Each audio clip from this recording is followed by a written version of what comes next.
Mr. Silent Channel. Kabanata 1061 hanggang 1070. Ito ay hindi magagapi na low-ika. PS, gusto kong marinig ang higit pa sa iyong mga boses at makatanggap ng higit pa sa iyong mga mungkahi.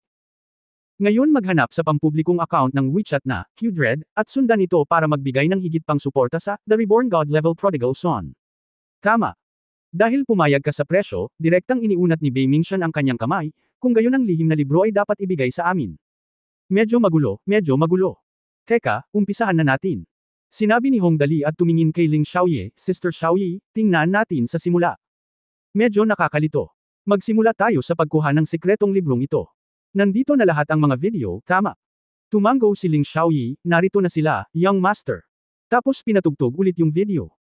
Matapos makitang ibinaba ni Bei Yuanqing ang lihim na aklat at umalis, tumango si Hong Dali at nagsabi, bueno, mula rito, ganito na. Tingnan mo, ang lihim na aklat na ito ay pareho. Ibinenta ko ito noong una, ngunit pagkatapos ay galit na galit si Brother Yuanqing kaya itinapon niya ang 20 bilyong cheatbook. Mabait akong tinulungan siyang kunin ito, ngunit akala ko ba ay itapon iyon, pero hindi niya gusto iyon. Ang lahat sa pamilyang Hong ay nagsabi, oo. Napakapangit ng mukha ni Bei Yuanqing kaya nagdurugo ang kanyang puso. Ang lihim na librong ito ay aking itinapon. Itapon mo sarili mo. Dumudugo ang puso ni Bei Mingxian, siya mismo ang nagbasag ng sikretong libro. Ako mismo ang nasira. Kaya, ayon sa karaniwang mga patakaran, patuloy ni Hong Dali, matandang Bei, kailangan muna kitang tanungin, oo, kagagaling ko lang sa kanayunan, iyon ay, sanayon. Kung nasaan tayo, kung ayaw mo ng isang bagay at itapon ito, ang iba ay maaaring kunin ito at gawin itong sarili mo. Sa tingin ko, ang panuntunang ito ay dapat sundin dito. Ang iyong pamilyang Bei ay isang maharlikang pamilya, kaya't isa sa 3 malalaking pamilya natin ang itinapon ito. Ang bagay na ito, hindi ka mahihiyang hilingin ito pabalik, tama. Mas masaya ang lahat sa pamilya Hong, at todong ngiti si Hong Xingyo. Tama, simula nang itinapon mo, hindi mo na pwedeng hilingin ulit, kung hindi, ano pa? Kung itatapon mo na lang. Hindi mo masasabing itinatapon mo ang mga bagay na hindi mo gusto tapos gusto mong bawiin pagkatapos makitang ginagamit ng iba.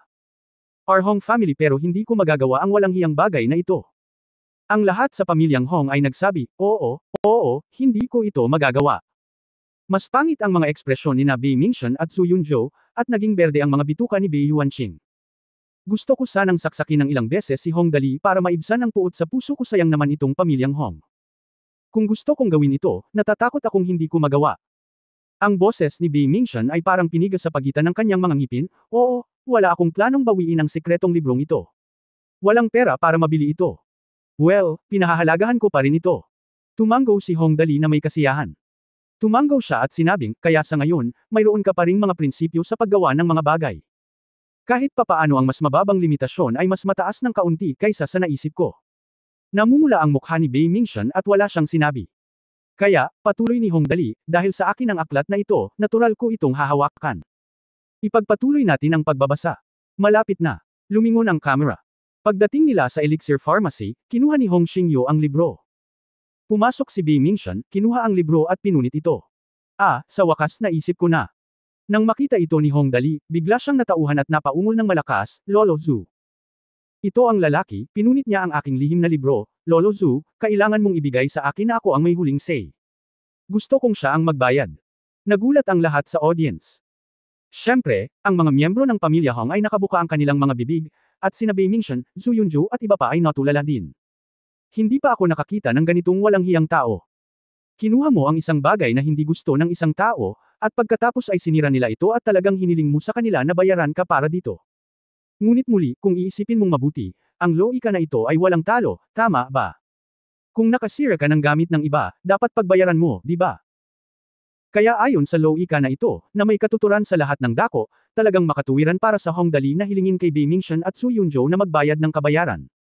Huwag kang mag-alala, mahal, gusto ng iyong lola para sa iyo. Agad na humakbang pasulong si Hua Yaling, tumingin kina Bei Mingxian at Su Yunzhou, at malungkot na sinabi, pinipunit mo ang libro ng aking munting sinta, hindi mo magagawa. Kalimutan na lang natin ito. Bilasan mo at bayaran mo ito. Bayaran ito. Gusto mo ba talagang mawalan ng pera? Nagkatinginan sina Bei Mingxian at Su Yunzhou, at namamanhid ang kanilang mga anit.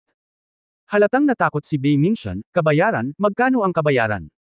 Pagkatapos niyang sabihin ito, nagkaroon siya ng napakasamang premonition sa kanyang puso. Nauna nang sinabi ni Hong Dali na ang aklat na ito ay nagkakahalaga ng 20 bilyon, maaari bang? 20 bilyon. Si Hong Dali ay napaungol na parang nagdadalamati, na pagkasunduan ninyong dalawa na ang bawat isa sa inyo ay handang magbayad ng 10 bilyon, na kung saan ay umabot sa 20 bilyon. Binili mo ang aking libro sa halagang 10 bilyon. Ibig sabihin, sulit ang libro ko sa presyong iyon. Pero ngayon, sinira mo na ang libro ko. Tumingkayad siya sa lupa at pinulot ang nakatambak na papel. Ngunit anong uri ng lakas ang Bei Mingchen? Iyan ang tuktok ng antas ng larangan ng bituin. Maibabalik kaya ang librong nabasag niya? Ang isang maliit na piraso ay malamang na hindi kasing laki ng isang butil ng bigas. Kaya't winalis ni Hong Dali ang lahat ng mga scrap ng papel sa lupa, tumayo sa harap ng Bei Mingchen gamit ang dalawang kamay, at sumigaw, "Pinire mo ang aking libro. Magbabayad ka. Magbabayad ka."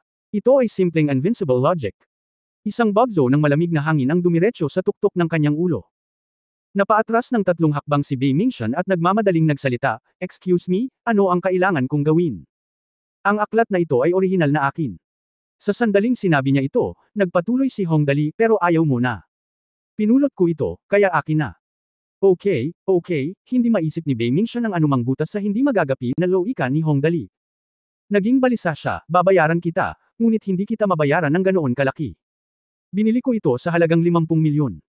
Hindi ito ginawa ni Hong Dali sa pagkakataong ito, binili mo ito sa halagang 50 milyon, ngunit ang binili mo noon ay isang erotikong pagpipinta. Ngayon ang 50 milyong erotikong pagpipinta na ito ay naging isang 20 bilyong Star Realm Cultivation Technique. Kung sisirain mo ang diskarteng ito, babayaran mo ako ng 20 bilyon. 10 bilyon. Napabuntong hininga na naman ang lahat sa audience. Nima, invincible din ang logic na ito, diba? Una ay naibenta ito ng 50 milyon, ngunit itinapon nila ito. Binawi ito ni Hong Dali at natagpuan ang sikretong aklat. Pagkatapos ay personal na sinabi ni Bei Mingchen at Su Yunzhou na handa silang gumastos ng kabuuang 20 bilyon para bilhin ang sikretong aklat. Pagkatapos ay lumabas na ang lihim na libro ay pinunit ni Bei Mingchen, kaya ang problema ay dumating ang 20 bilyong mga lihim na libro ay pinunit sa mga piraso. Si Bei Mingchen ang gumawa ng trick. Hindi lahat bulag, lahat sila ay nanunood. Hoy, Bei Mingchen, ang pinuno ng pamilyang Bei, ngini siya ni Huayaling, ikaw din ang pinuno ng pamilyang Bei, isa sa 3 pangunahing pamilya. Natural lang sa iyo na magbayad para sa paninira ng mga gamit ng isang bata, tama ba? Huwag mong sabihin sa akin na kaya mong mapahiya at tumanggi na magbayad. Well, sinira ng mga matatanda ang mga gamit ng mga bata. Ang kabayaran ay isang bagay na syempre. Hindi ba madalas tayong makakita ng mga ganitong eksena?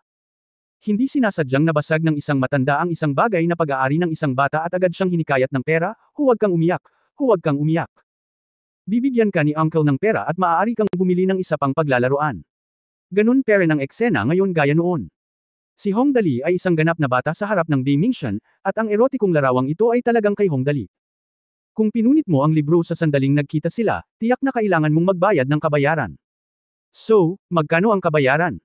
Sinabi mo noon na handa kang gumastos ng 20 bilyon para bilhin ang sikretong librong ito. At ang librong ito ay nagkakahalaga ng 20 bilyon, kaya kung gusto mong magbayad, maaari ka lamang magbayad ng 20 bilyon. Gustong mamatay ni Bei Mingchen, hindi ba? Ang pinakanaagrabyado ay ang paggastos ni Hong Dali ng 1 milyon para bilhin ang aklat na ito noong una, at pagkatapos ay gumastos siya ng 50 milyon para bilhin ito. Tinapon na pala ang mga basura. Itapon, hindi malaking halaga ang 50 milyon. Pakainin mo lang ang aso. Bilang resulta, pagkatapos ng maikling panahon, ang halaga ng aklat na ito ay tumaas. 20 bilyon sa isang kisap mata. Napunit pa siya mag-isa. Punatin ito. Ngayon ang kabilang partido ay gustong hilingin sa kanya na bayaran ito. 20 bilyon. Idagdag ang dating 50 milyon, at ang kabuuan ay 20 bilyon at 50 milyon. Ano ang nakuha mo sa huli? Sandamakmak na piraso ng papel na hindi na mababasag. Mga basurang papel. Wala kang magagawa. Pero ang daming tao dito nakatingin dun. Tignan mo yan. Saksihan ang eksena. Bilang marangal na ulo ng pamilyang Bei, gaano siya kamahal at dominante nang siya ay dumating. Maaari mo bang i-default ang iyong utang? Maaari mo bang i-default ang iyong utang? Deadbeat. 20 billion, kung talagang nagde-default ka sa utang, ganito pa rin ngayon, at okay lang mag-default sa utang. Kung tutusin, hindi ako pala kaibigan sa pamilyang Hong ngayon, ano pa ang magagawa ko kung hindi ko ibigay sa iyo ang perang ito? Bilang isang resulta, Bei Mingchen sa sandaling naisip ko ito, bigla kong naalala ang live na video na binanggit ni Hong Dali noon. Ito ay isang video kung saan siya sinampal sa mukha. Hindi pa tapos ang video. Maaari bang ang lalaking ito? Oo naman, si Bei Mingchen ang unang magsasabi. Nang i-delete ang video, biglang napabulala si Hong Dali. Naku, Xiaoyi, nakalimutan ko lang, yung mga surveillance video na meron tayo noong pinatugtog ko ito ngayon lang, para maiwasan ng ilang tao na sirain ang ebidensya, aksidenteng, napindot ko ang internet button at na-broadcast ito ng live online. Oops, grabe ngayon, broadcast na lahat. This guy actually posted the surveillance video of the slap in the face. Napag-usapan namin na bilhin ang video sa halagang 10 bilyon dati, ngunit ito ay na-i-broadcast lamang ng ganito. Nagulat ang lahat sa pamilya Hong. Alibughang talaga ang matandang ito, pero gusto ko siya. Isang lamig ang damaloy mula sa talampakan ng mga paa ni Bei Mingxian hanggang sa tuktok ng kanyang ulo. This time we are really in big trouble. Makikita ito ng lahat sa maharlikang pamilya ng Shenglong. Ang buong royal family. Nakikita ang sarili kong pamilya, ang pamilyang Bei at ang pamilyang Zhu, na sinampal sa mukha ni Hong Dali mag-isa. Sinampal sa mukha niya mag-isa. At hindi lang iyon, isa pang ideya ang sumugod sa isip ni Bei Mingxian na parang rocket. Pinunit niya ang aklat ni Hong Dali, at hiniling sa kanya ni Hong Dali na bayaran ito. Pwede ba yun? Binabayaran mo ang aking libro. Binabayaran mo ang aking libro. Malakas na sumigaw si Hong Dali, pinaira mo lang ang libro ko, nakita na ng lahat ang lahat, at sinabi mo na lahat ang presyo ng libro. Ngayon ay nakita na ito ng lahat sa maharlikang pamilya ng Shenglong. Hindi mo basta-basta mapupunit at umalis. Kailangan mong bayaran ang 20 bilyong libro. Magbabayad ka. Kabanata 1062 isang subo ng lumang dugo. Natigilan ang lahat, nagulat si Hua Xiangyo, at namutla si Bei Yuanqing. Talagang sinadya ang Hong Dali na ito. Sinasadya. Masyadong malalim ang tukana ng lalaking ito. Huwag kang maglaro ng ganito. Ang nakaraang video ay, aksidenteng, na-post online. Ngayon ay nakita ito ng lahat sa maharlikang pamilya. Sina Bei Mingxian at Su Yunzhou ay sinampal sa mukha. Ang masampal sa mukha ay wala na. Nakakahiya mapahiya. Sa huli, kinailangan ni Hong Dali na magbayad ng 20 bilyon na book money. Ang problema ay nakita ng lahat sa royal family ang buong proseso. Maaari kang tumanggi na magbayad. Tinatalikuran mo ba ang iyong utang sa harap ng buong maharlikang pamilya ng Shenglong? Kaya gusto mo pa ring makasama ang pamilyang Bei sa hinaharap. Kung mawawalan ka ng kredibilidad bilang tao, tanga ka pa rin. Paano ang tatlong pangunahing pamilya? Kung wala kang kredibilidad, walang magmamahal sa iyo. Sa pagkakataong ito, talagang nanlumo sina Bei Mingxian at Bei Yuanqing. Dumudugo ang kanilang mga puso at nanginginig ang kanilang mga kamay. Ang mukha ni Bei Mingxian ay unang naging pula mula sa puti, pagkatapos mula sa puti ay naging berde, mula sa berde hanggang sa kulay ube, at sa wakas mula sa lila ay naging itim. Ang kanyang mukha ay napakadilim na halos tumulo ang tinta sa kanyang mukha. Tinitigan niya si Hong Dali at nagngangalit ang mga ngipin. Sinabi niya, Hong Dali, napakalupit mo. Sa pagkakataong ito ay inaamin ko ang pagkatalo, tingnan natin. Lolo Zhou, tinatakot niya ako. Nagtago si Hong Dali sa likod ni Hong Xingyo, ako ang biktima, punatan niya ang libro ko at sundan mo ako. Lahat sila ay mga tulisan. Bei Mingxian. Agad na tumayo si Hong Xingyo, binubuli mo ang aking maliit na anak at pinagbantaan siya. Ano ang estilo ng pamilyang Bei? Ang tatlong maharlikang pamilya ay kapantay ng ating pamilyang Hong. Ba? Napatulala ang lahat. Nanghihingi lang ito ng gulo. Kahit anong sabihin niya, parang reasonable naman. Niloko niya ang iba ng 20 bilyon, at pagkatapos ay kumilos na parang siya ang biktima. Bayaran mo. Bayaran mo. Itinuro ni Hong Dali ang ilong ni Bei Mingxian, bayaran muna, pagkatapos ay magsalita. Napabuntong hininga si Bei Mingxian. Matapos huminga ng malalim, umungal siya, dalhin mo sa akin ang card. Kinuha niya ang card na iniabot ni Hong Xingyo. Direktang naglipat ng 20 bilyon si Bei Mingxian, at pagkatapos ay nagnganga ang kanyang mga ngipin at sinabing, okay sa pagkakataong ito. Inaamin ko ang pagkatalo ko ngayon at ipinalabas ang episode na ito para sa akin. Para maiwasan ang mga taong nagsasabing umaasa ako sa utang ng iyong pamilyang Hong. Okay, sa wakas ay tumanggaw si Hong Dali na may kasiyahan, para sa kapakanan ng iyong kredibilidad, ibo-broadcast ko ito. Fair na. Ayaw ni Bei Mingxian na manatili pa sa oras na ito. Tumalikod at naglakad palayo, parang may demonyong humahabol sa likod niya. Pagkalabas ko ng pinto, narinig ko si Hong Dali na bamantong hininga mula sa likuran, nako, Sister Xiaoyi, mukhang ang hirap talaga kumita ng pera. Ngayon lang ako napagod. Mukhang hindi pa rin ako bagay para kumita, kaya magaan ang pakiramdam ko. Maging alibughang anak ko na lang. Ilang matatanda ng pamilyang Hong ay naging bato, at sina Bei Mingxian at Su Yunzhou ay namutla sa isang iglap. This time today, it fell hard. Bilang resulta, hindi pa ito tapos. Si Hong Dali ay nagsimulang bumawi muli, nga pala, ang aking anak ay gumastos ng 10 milyon upang bumili ng isang bagay. Pagkatapos itapon ito, ang aking ama ay gumastos ng isa pang 20 bilyon upang ibalik ito, at ito ay isang tambak pa rin ng basurang papel. Ito ay simpleng walang lugar upang gumastos ng pera, ikaw ay talagang isang maharlikang pamilya, kahanga-hanga. Ito ay hindi tulad ng isang pamilya na hindi pumapasok sa pamilya, at bawat henerasyon ay mas malakas kaysa sa bawat henerasyon. Path. Nang marinig ito, tinakpan ni Bei Mingxian ang kanyang dibdib gamit ang kanyang mga kamay. Nagdilim ang kanyang paningin, at sa isang pop, bumulwak ang isang malaking bibig ng dugo. Ang kanyang pagbagsak ngayon ay isang malaking pagkahulog. Ama. Nang makita si Bei Mingxian na lumuwa ng puno ng dugo, nagmamadaling inalalayan siya ni Bei Yuanqing at nag-aalalang sinabi, Ama, okay ka lang. Anong uri ng lakas ang Bei Mingxian? Sa tuktok ng antas ng Starfield, hindi siya mas masahol kaysa kay Hong Xingyo. Ngayon talaga samuka siya ng dugo. Maaari mong isipin kung gaano kalubha ang galit sa pagkakataong ito.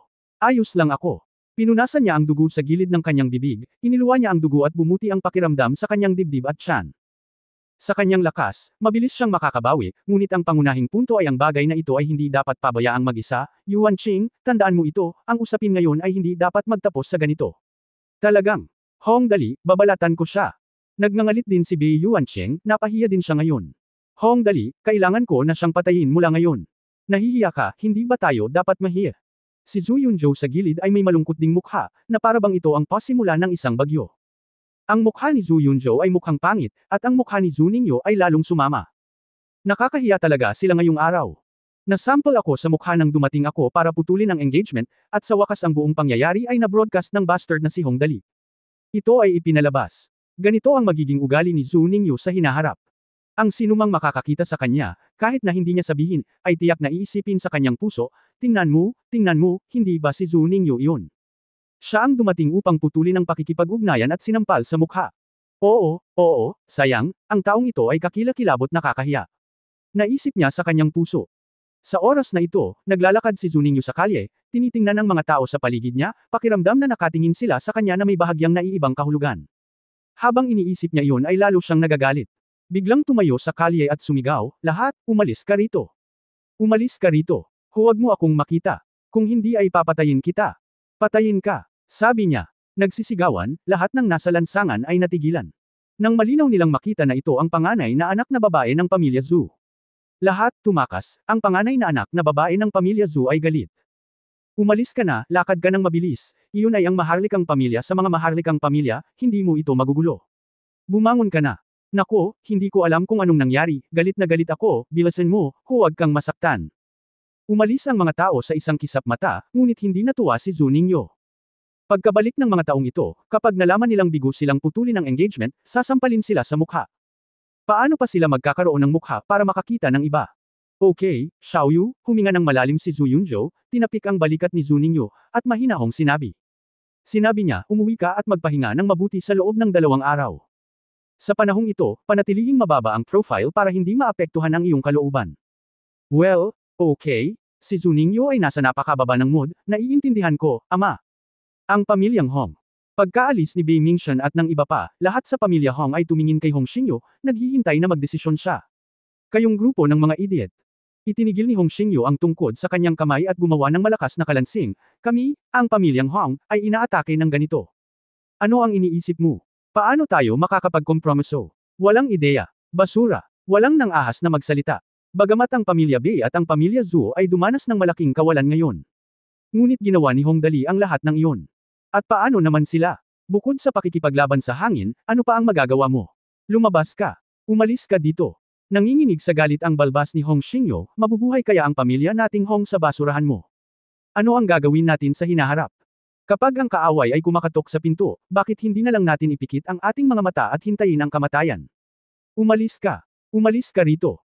Nang makitang galit na galit si Hong Xingyo, lahat ay hindi nang ahas na magsalita ng anumang bagay na walang kaparerikan at lahat ay umalis sa elixir shop. Bago umalis ng bahay, ang dakilang elder na si Hong Haoyuan ay huminga ng malalim at sinulyapan si Hong Dali, ang kanyang mga mata ay puno ng inggit. Medyo nagseselos. Matapos lumabas ng silid at maglakad ng malayo, sinabi ni Hong Haoyuan sa kanyang sarili, napaka-skemat ng Hong Dali na ito at may napakaraming trump card.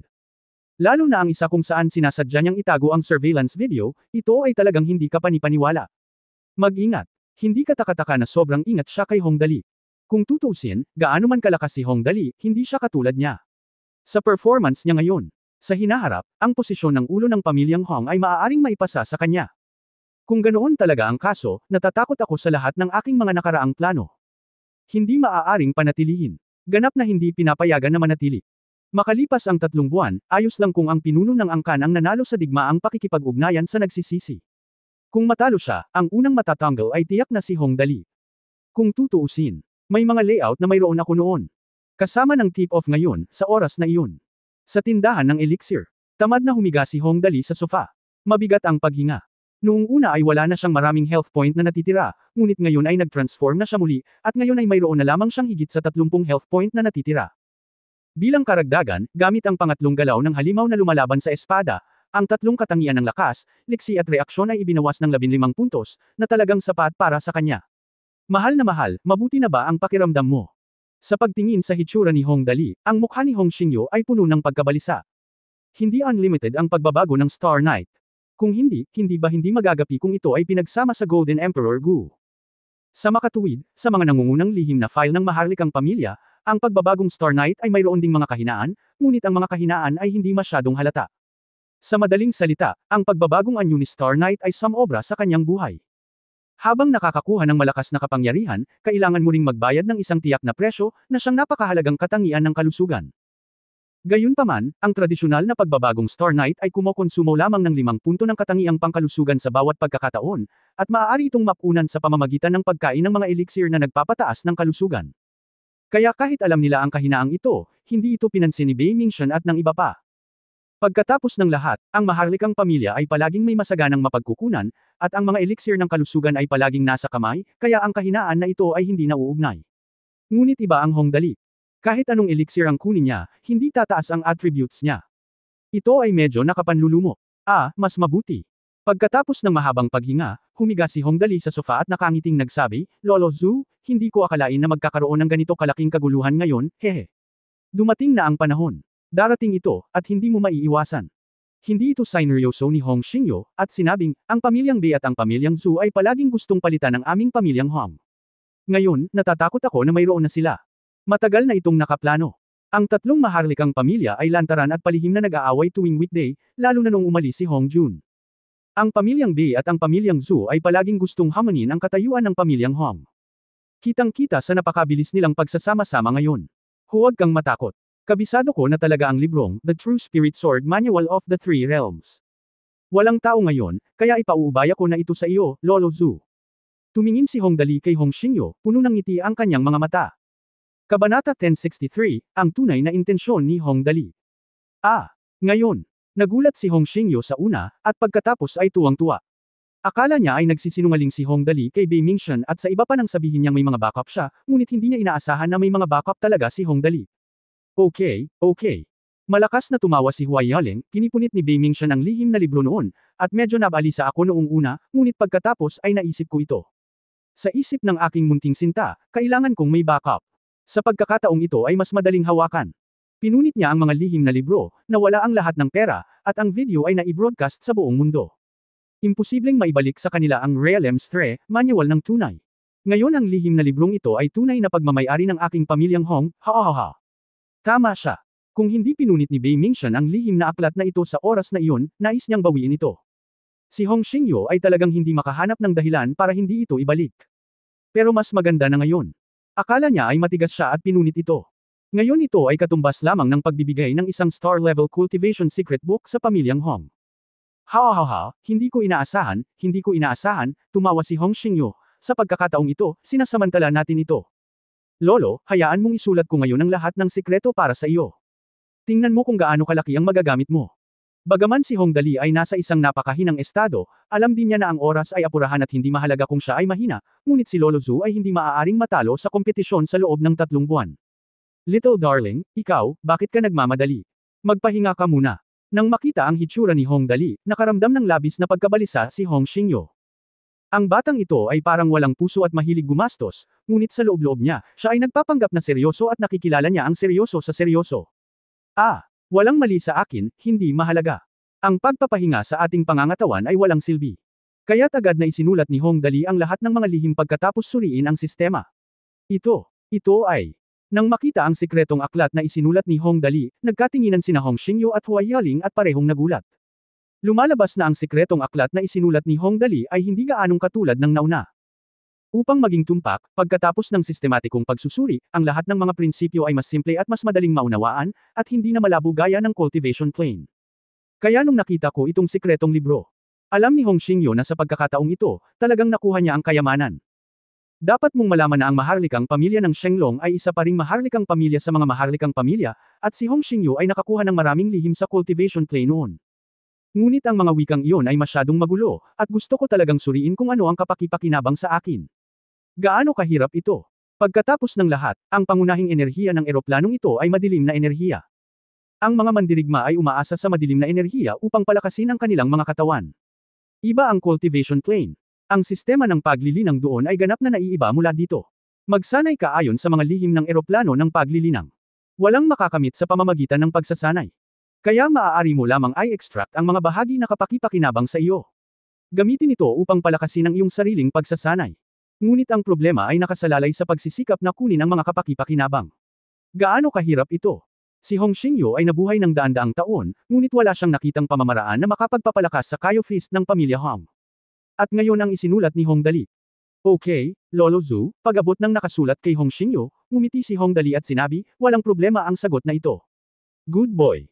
Hong Xingyu he patted Hong Dali's head lovely, and then said, bumalik ka muna at magpahinga, at bukas ipapadala kita sa Shenglong Royal Super Seminary. Tutal, nasaktan mo ng gusto ang pamilya Bei at ang pamilya Zhu ngayon, natatakot ako na hindi sila mabuti para sa iyo, kaya sa panahong ito, kung walang espesyal na academy, huwag lumabas sa pagitan ng mga pamilyang may neutral. Hindi masyadong malalayo doon. Ginagawa ito ni Hong Xingyu para sa kanyang kapakanan, at natural na alam iyon ni Hong Dali. Ngayon, ang pamilya Bei at ang pamilya Zhu ay sinampal sa mukha ko. Imposibleng sabihin na ayaw nilang maghiganti. Kaya ang pagpunta sa Royal Super Seminary ay talagang isang napakahusay na pagpipilian. Bago pumunta doon, kailangan niyang pumunta sa Emerald Tree upang magpalipas ng ilang oras, kung hindi komportable na makarating doon ng walang mga health point. Pagkatapos pauwiin si Hong Dali sa kanyang tirahan upang magpahinga, bumalik sina Hong Xingyu at Huai Yaling sa kanilang mga silid. Sinabi ni Hong Xingyu sa malalim na boses, Yuling, mag-iimpake ako at maghahanda para sa pag-atres. Ang panghihinayang pakikipag-ugnayan sa Marso ay nauugnay sa ito ay mahalaga at hindi dapat basta-basta. Oo, naiintindihan ko. Tumango si Huai Yaling, pagkatapos ay tumingin kay Hong Xingyu at biglang nagsabi, matanda, sa tingin mo ba ay napakatalino ng ating maliit na anak? Halimbawa, noong niloko ko si Bei Yuanqing ng 50 milyon, hindi ko inaasahan na gagawa siya kaagad ng kopya ng surveillance video. Kung hindi, talagang mahirap pangasiwaan ang bagay na ito ngayon. Paano magiging napakasimple ng mga inapo ng ating hukbo? Tumawa si Hong Xingyo, at pagkatapos ay hinawakan ang kanyang balbas, ngunit palagi kong nararamdaman na may mali sa araw na ito. Sa palagay mo, bakit sila dumating sa pintuan sa ganoong eksaktong oras? Maaaring. Si Huai Yaling ay napuno ng galit, may isang taksil sa aming pamilyang Hong. Sa tingin ko ito ay halos pareho. Tumango si Hong Xingyo, sa tingin mo ba pagkatapos ng insidente ngayon, matatakot si Dali? Gusto niyang mapag-usapan ng mga talunan na iyon mula sa parehong angkan. Sa bagay, kapag nagseselos ang isang tao, gagawin niya ang lahat pero wala siyang sinabi. Napakabait ng batang ito. Moist, we are willing to suffer injustice but also ensure the final victory. We really didn't misjudge him. By the way, old man, may isa pang bagay na hindi ko naisip. Maaari mo ba akong tulungang kalkulahin ito? Ha? Ano ang hindi mo maaari? Tanong ni Hong Xingyo. Isipin mo, sa maingat na pag-iisip ng ating munting sinta, paano niya gustong pumunta sa botika ng elixir ngayon? Kumunot ang noo ni Huai Yaling at kakaibang sinabi, karaniwan, kahit kara-rating lang niya dito, dapat marunong siyang mag-trespass. Imposibleng maparusahan ang isang makapangyarihang pamilya tulad ng Spirit Shop, pero nagawa pa rin niya.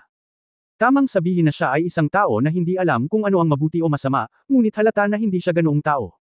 Kung gayon, talagang naalala nito si Hong Xingyo. Hinaplos ni Hong Xingyo ang kanyang balbas at nag-isip ng mahabang panahon, ngunit hindi niya ito maintindihan, at bamulong, karaniwan, ang batang ito na si Dali ay hindi dapat gawin ito, ngunit ginawa niya pa rin ito. Siya rin ay napakatalino.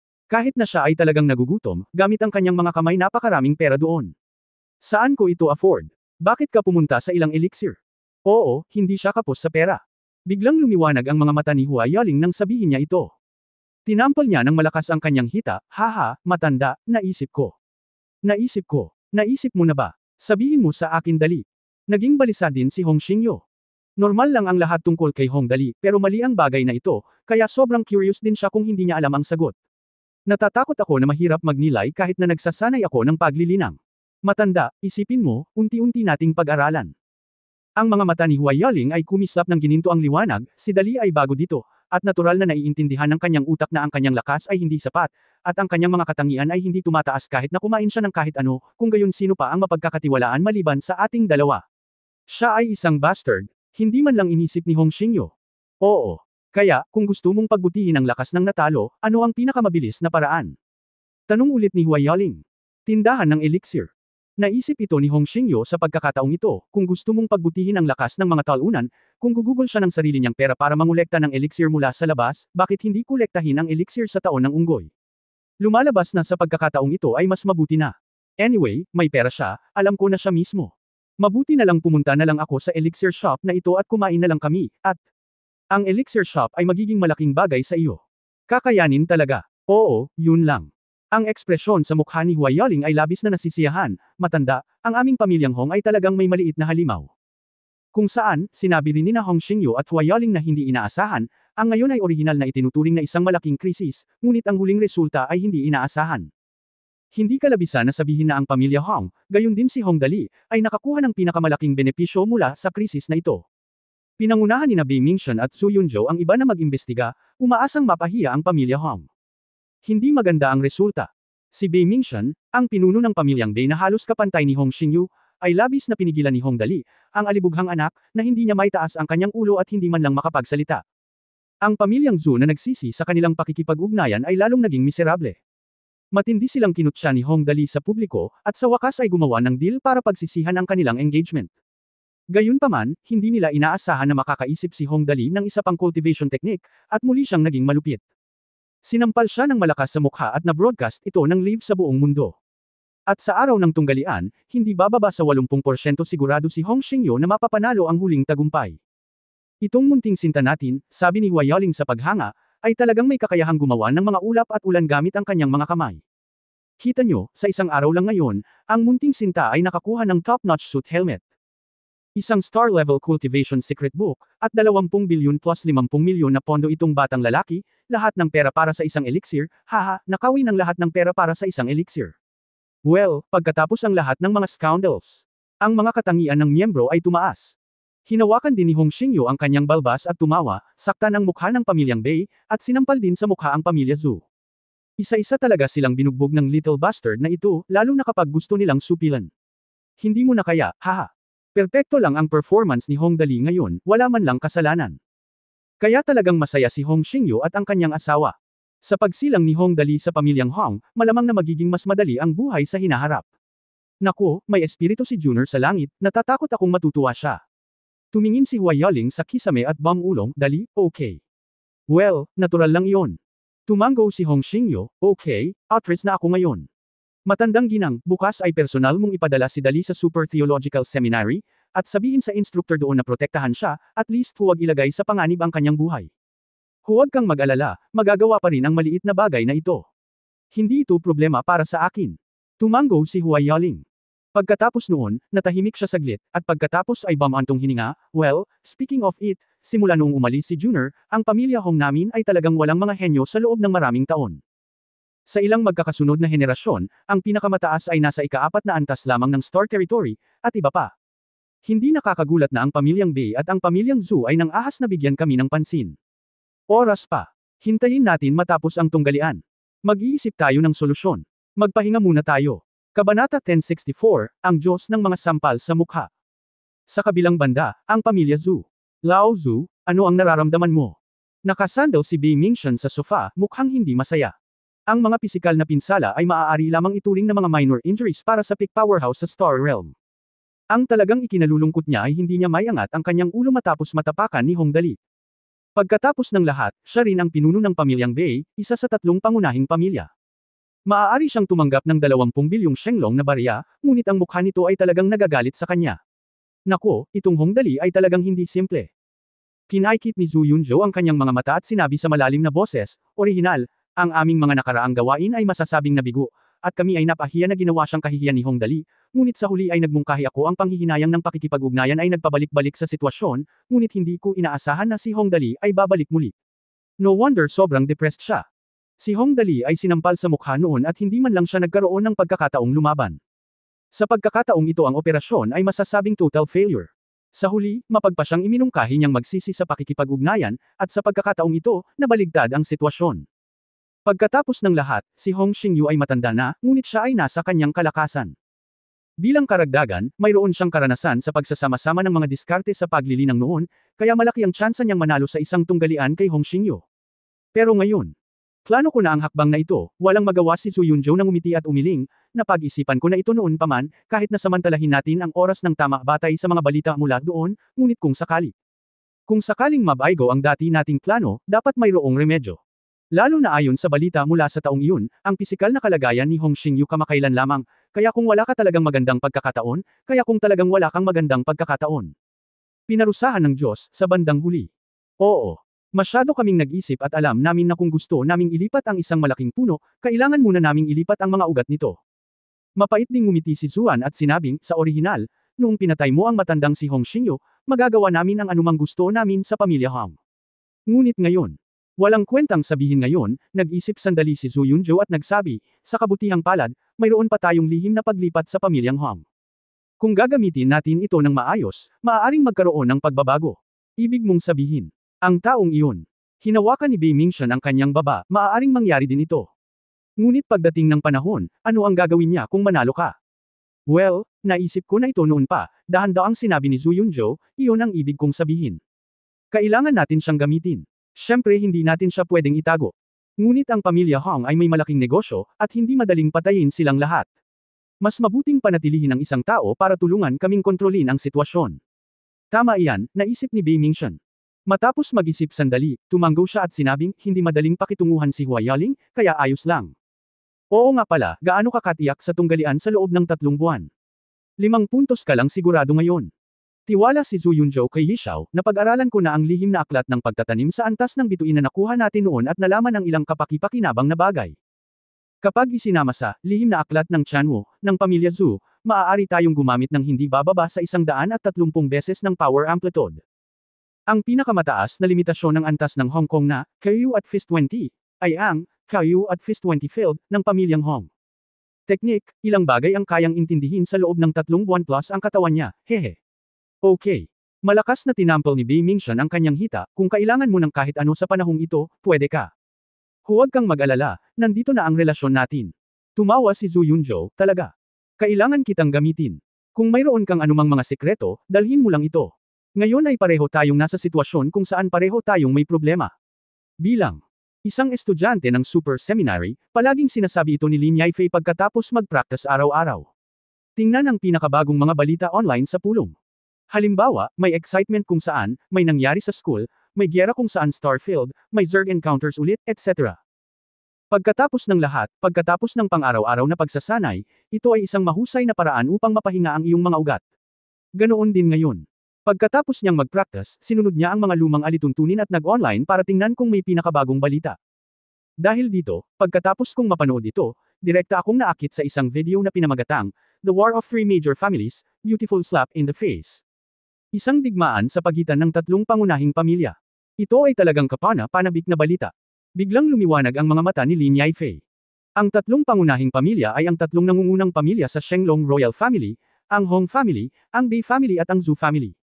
May digmaan ba sa pagitan nila? Paanong hindi siya makakapanood ng ganoong kapana-panabik na balita?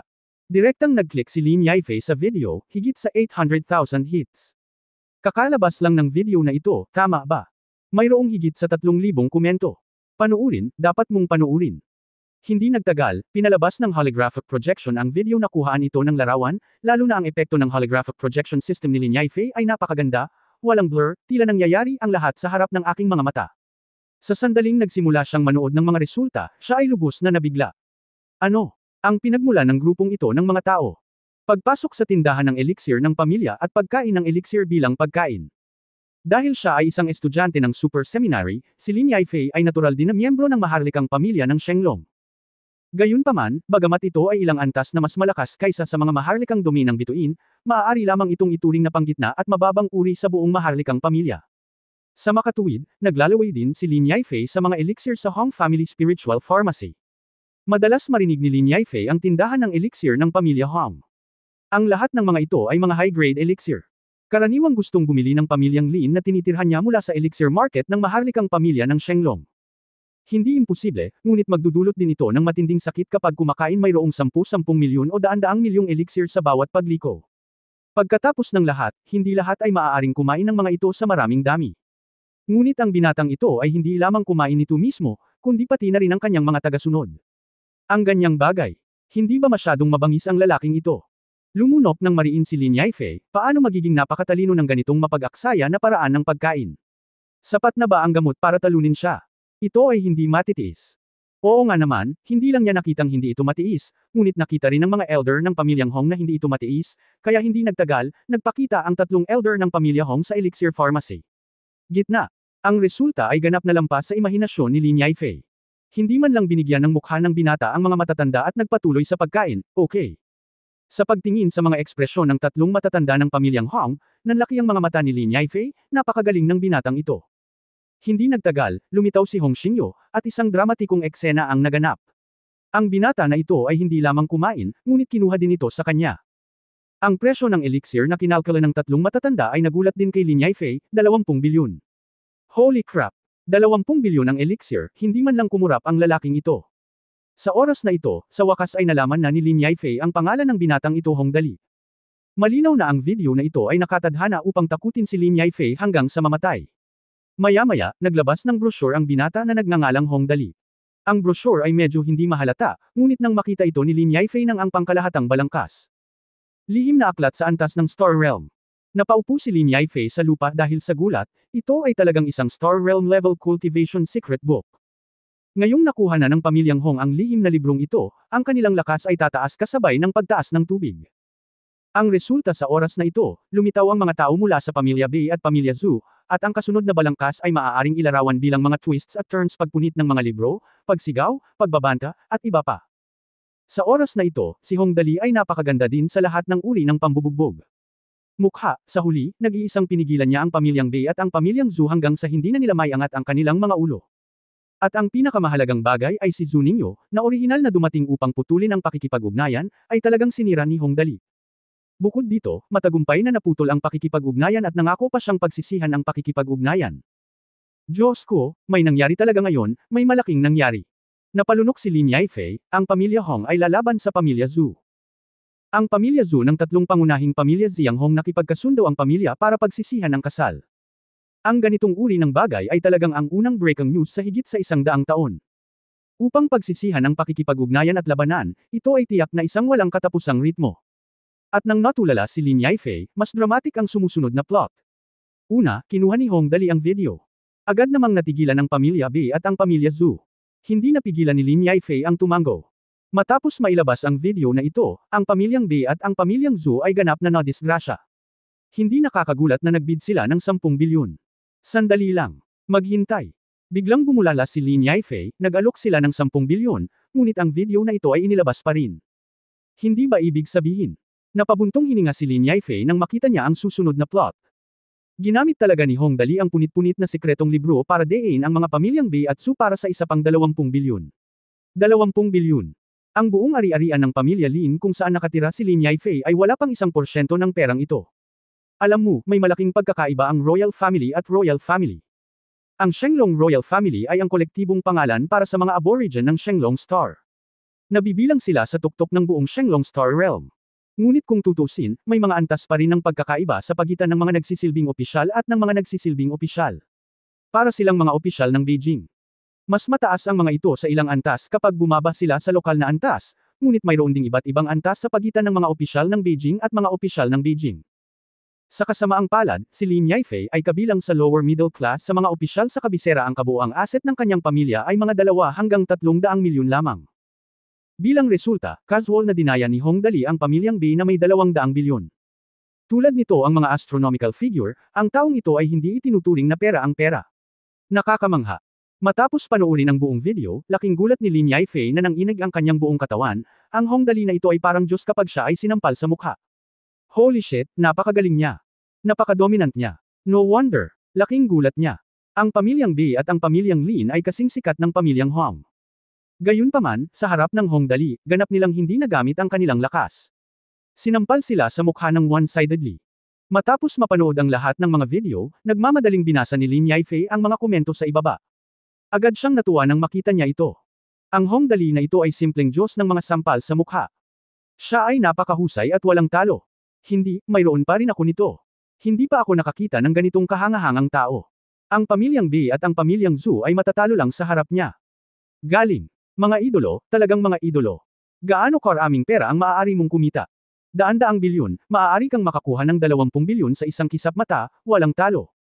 Sa pagtingin sa mga komento sa ibaba, si Lin Yifei ay tumawa ng ilang sandali, at pagkatapos ay hindi na napigilan at nagmamadaling lumabas.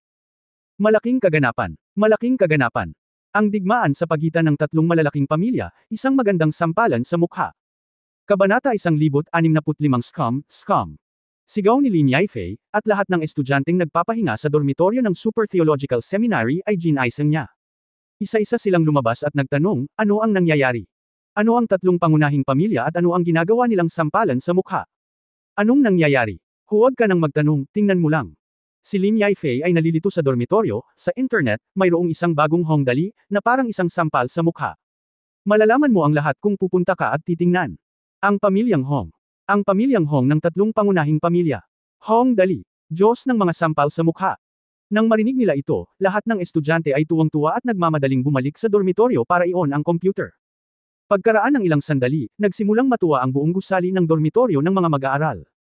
Napakaganda ng video na ito. Sobrang nakakakilig. Napakagwapo ng Hong Dali na iyon. Wala pa akong narinig tungkol sa kanya dati. Pupunta ba siya sa aming super seminary? Ako. Dapat ay posible, ang Hong Dali na ito ay kamanghamanghang, isang idolo, isang idolo. Tuwang-tuwa ang mga estudyante sa super seminary, at halos lahat ng tao sa ibang lugar ay pinupuri ang mahika ni Hong Dali. Una, sa Shenglong Forum, ang pinakamalaking internet forum ng maharlikang pamilya ng Shenglong, isang manggugulo ang nag-post ng post na pinamagatang, mga bagong miyembro ng pamilyang Hong, ang tatlong pangunahing pamilya, sinampal sa mukha ng mga Diyos, na nagpapaliwanag sa buong pangyayari. Ito ay malinaw at lohikal, mula simula hanggang wakas, at sinamahan ng iba't ibang on-site na mga snapshot. Ang buong post ay isang presentasyon ng mga katotohanan, at kahit isang taong may kapansanan sa pag-iisip ay tiyak na mauunawaan ito. Sa sandaling lumabas ang post na ito, napakaraming tagasunod, dahil sa pagkakataong ito ang pamilyang Hong ay ganap na biktima, at ang pamilyang Bei at ang pamilyang Zhu ay mga tipikal na halimbawa ng mga taong sumipa ng ilong at nagpakita ng kanilang kapangyarihan. Ayos ba ito? Sa makatuwid, halos lahat ay aktibong pumanig sa pamilyang Hong, habang ang pamilyang Bei at ang pamilyang Zhu ay ganap na mga kontrabida. Magaling! Ang pinakaayaw ko ay ang isang lalaking nambo-bully sa iba ng ganito. Magaling! Hindi, lahat ito ay mapupunta sa pamilya ng mamamatay tao. Hindi talaga ako nangangahas na mag-isip ng ganoong bagay. Tatlong pangunahing miyembro ng aming maharlikang pamilya magbabago ba ang katayuan ng pamilya? Pagkatapos magsimula ang tunggalian, hulaan kung aling pamilya ang babangon. Mabilis na bumaha sa screen ang mga post na tulad nito, at nagsimulang magsalita ang lahat tungkol dito. Halatang nakatawag din ng atensyon ng lahat ang panghihinayang sa engagement. Sa loob ng ilang panahon, hindi mabilang na mga pamilya ang nagpadala ng kanilang pinakamahusay na mga tao sa Tianyuan City, pagkatapos ng lahat, sa pagkakataong ito ay pinagsisihan nila ang kanilang pakikipag-ugnayan. Ang epekto ay talagang napakahusay, kahit na sapat na upang baguhin ang istruktura ng buong Shenglong Royal Family. Shenglongsheng, Hong Kong at Macau, sa loob ng isang manor sa Lock City. Ang patriarch ng pamilya ay nagbihis ng maayos at inutusan ang kanyang matandang mayordomo, ihanda kaagad ang sasakyang pangkalawakan. Gusto kong pumunta sa Tianyuan City. Ang pamilya Zhu, isa sa tatlong pangunahing pamilya, ay nangako ng pagsisisi sa pamilya Hong. Sa pagkakataong ito ay malamang na baguhin ang pattern ng royal family. Ay kailangan mong pumunta doon ng personal. Yumuko ang mayordomo at sinabi, okay, pinuno ng angkan.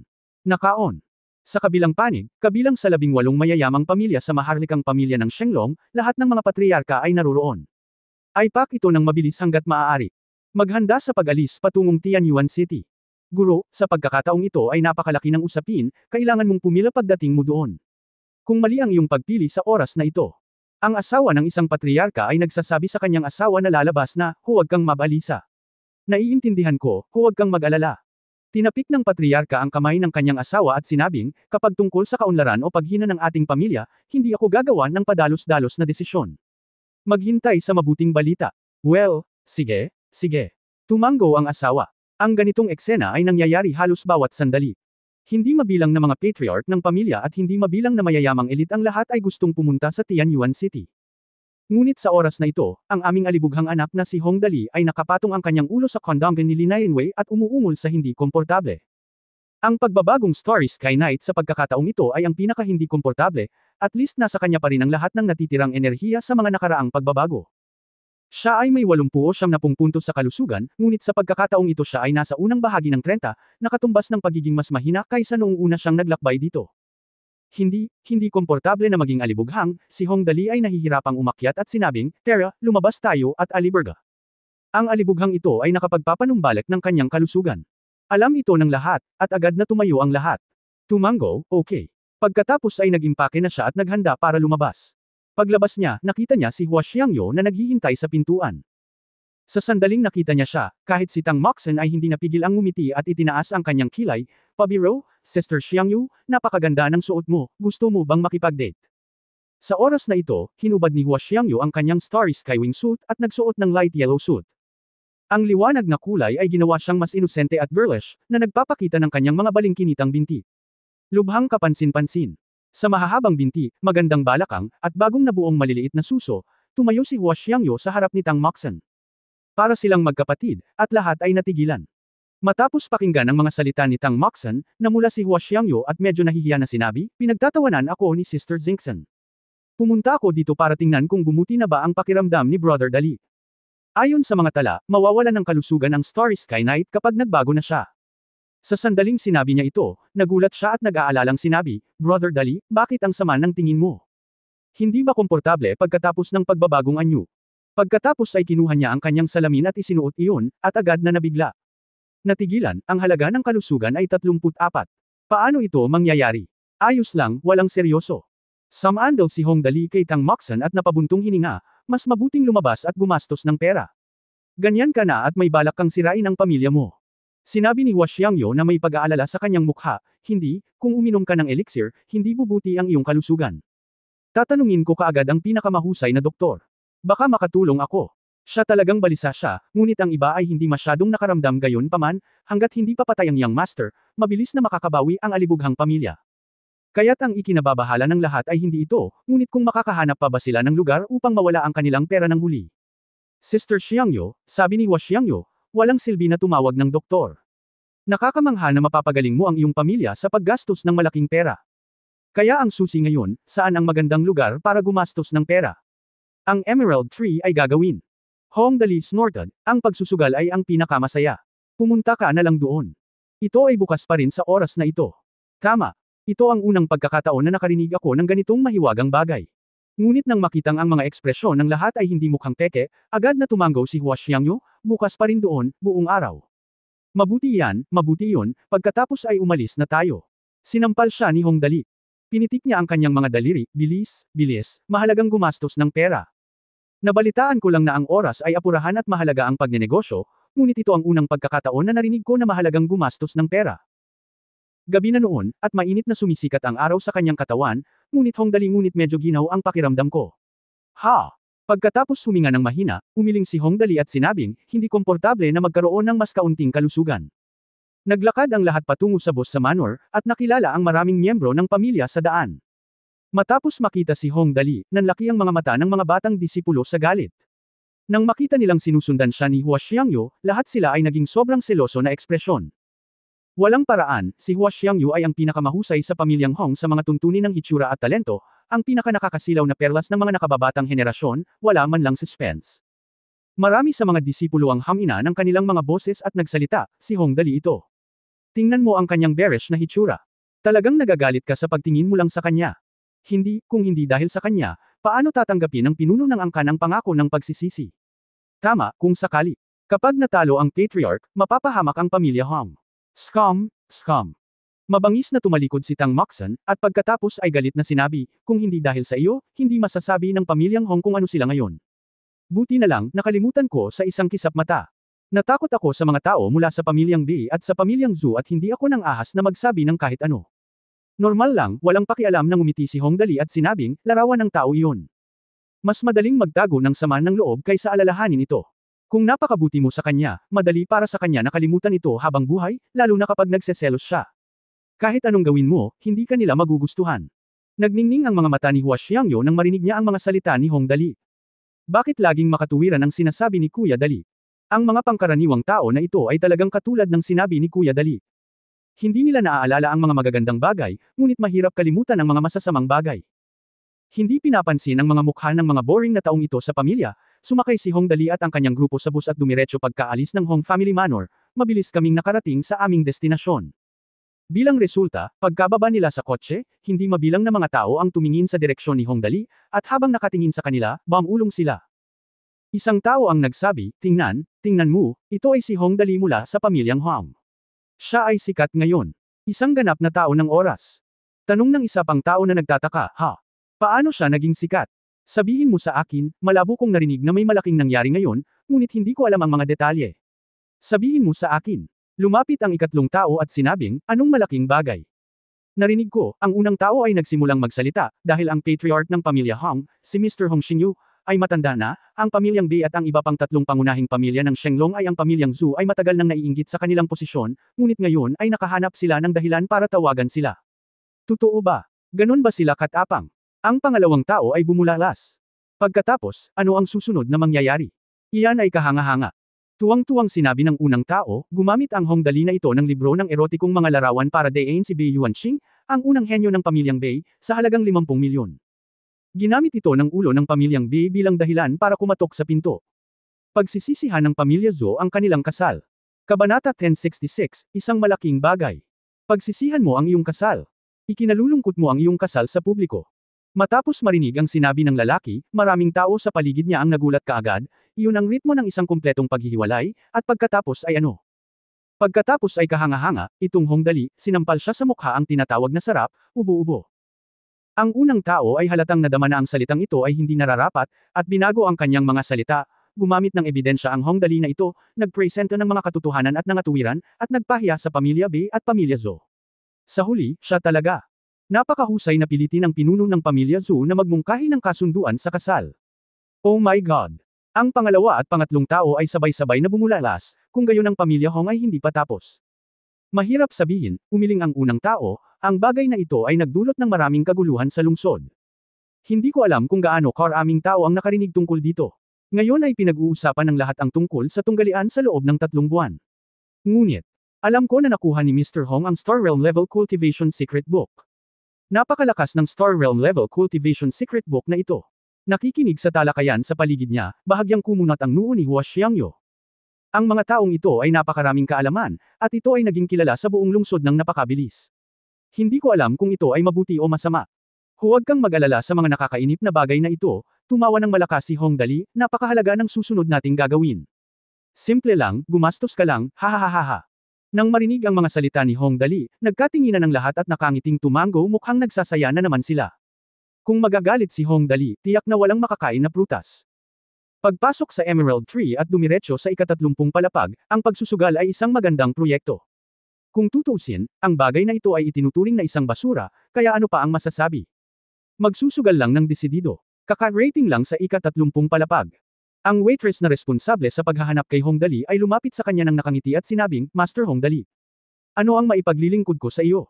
Ang young master na nasa harap mo ay isang aliberga, kaya kailangan mong alagaan siyang mabuti. Abisuhan mo ako, ngumuso si Hong Dali, ako na rin ang bahala sa hapunan. Okay. Kinagat ng waitress ang kanyang mga labi at ngumiti, at pagkatapos ay pumunta upang maghanda para sa anunsyo.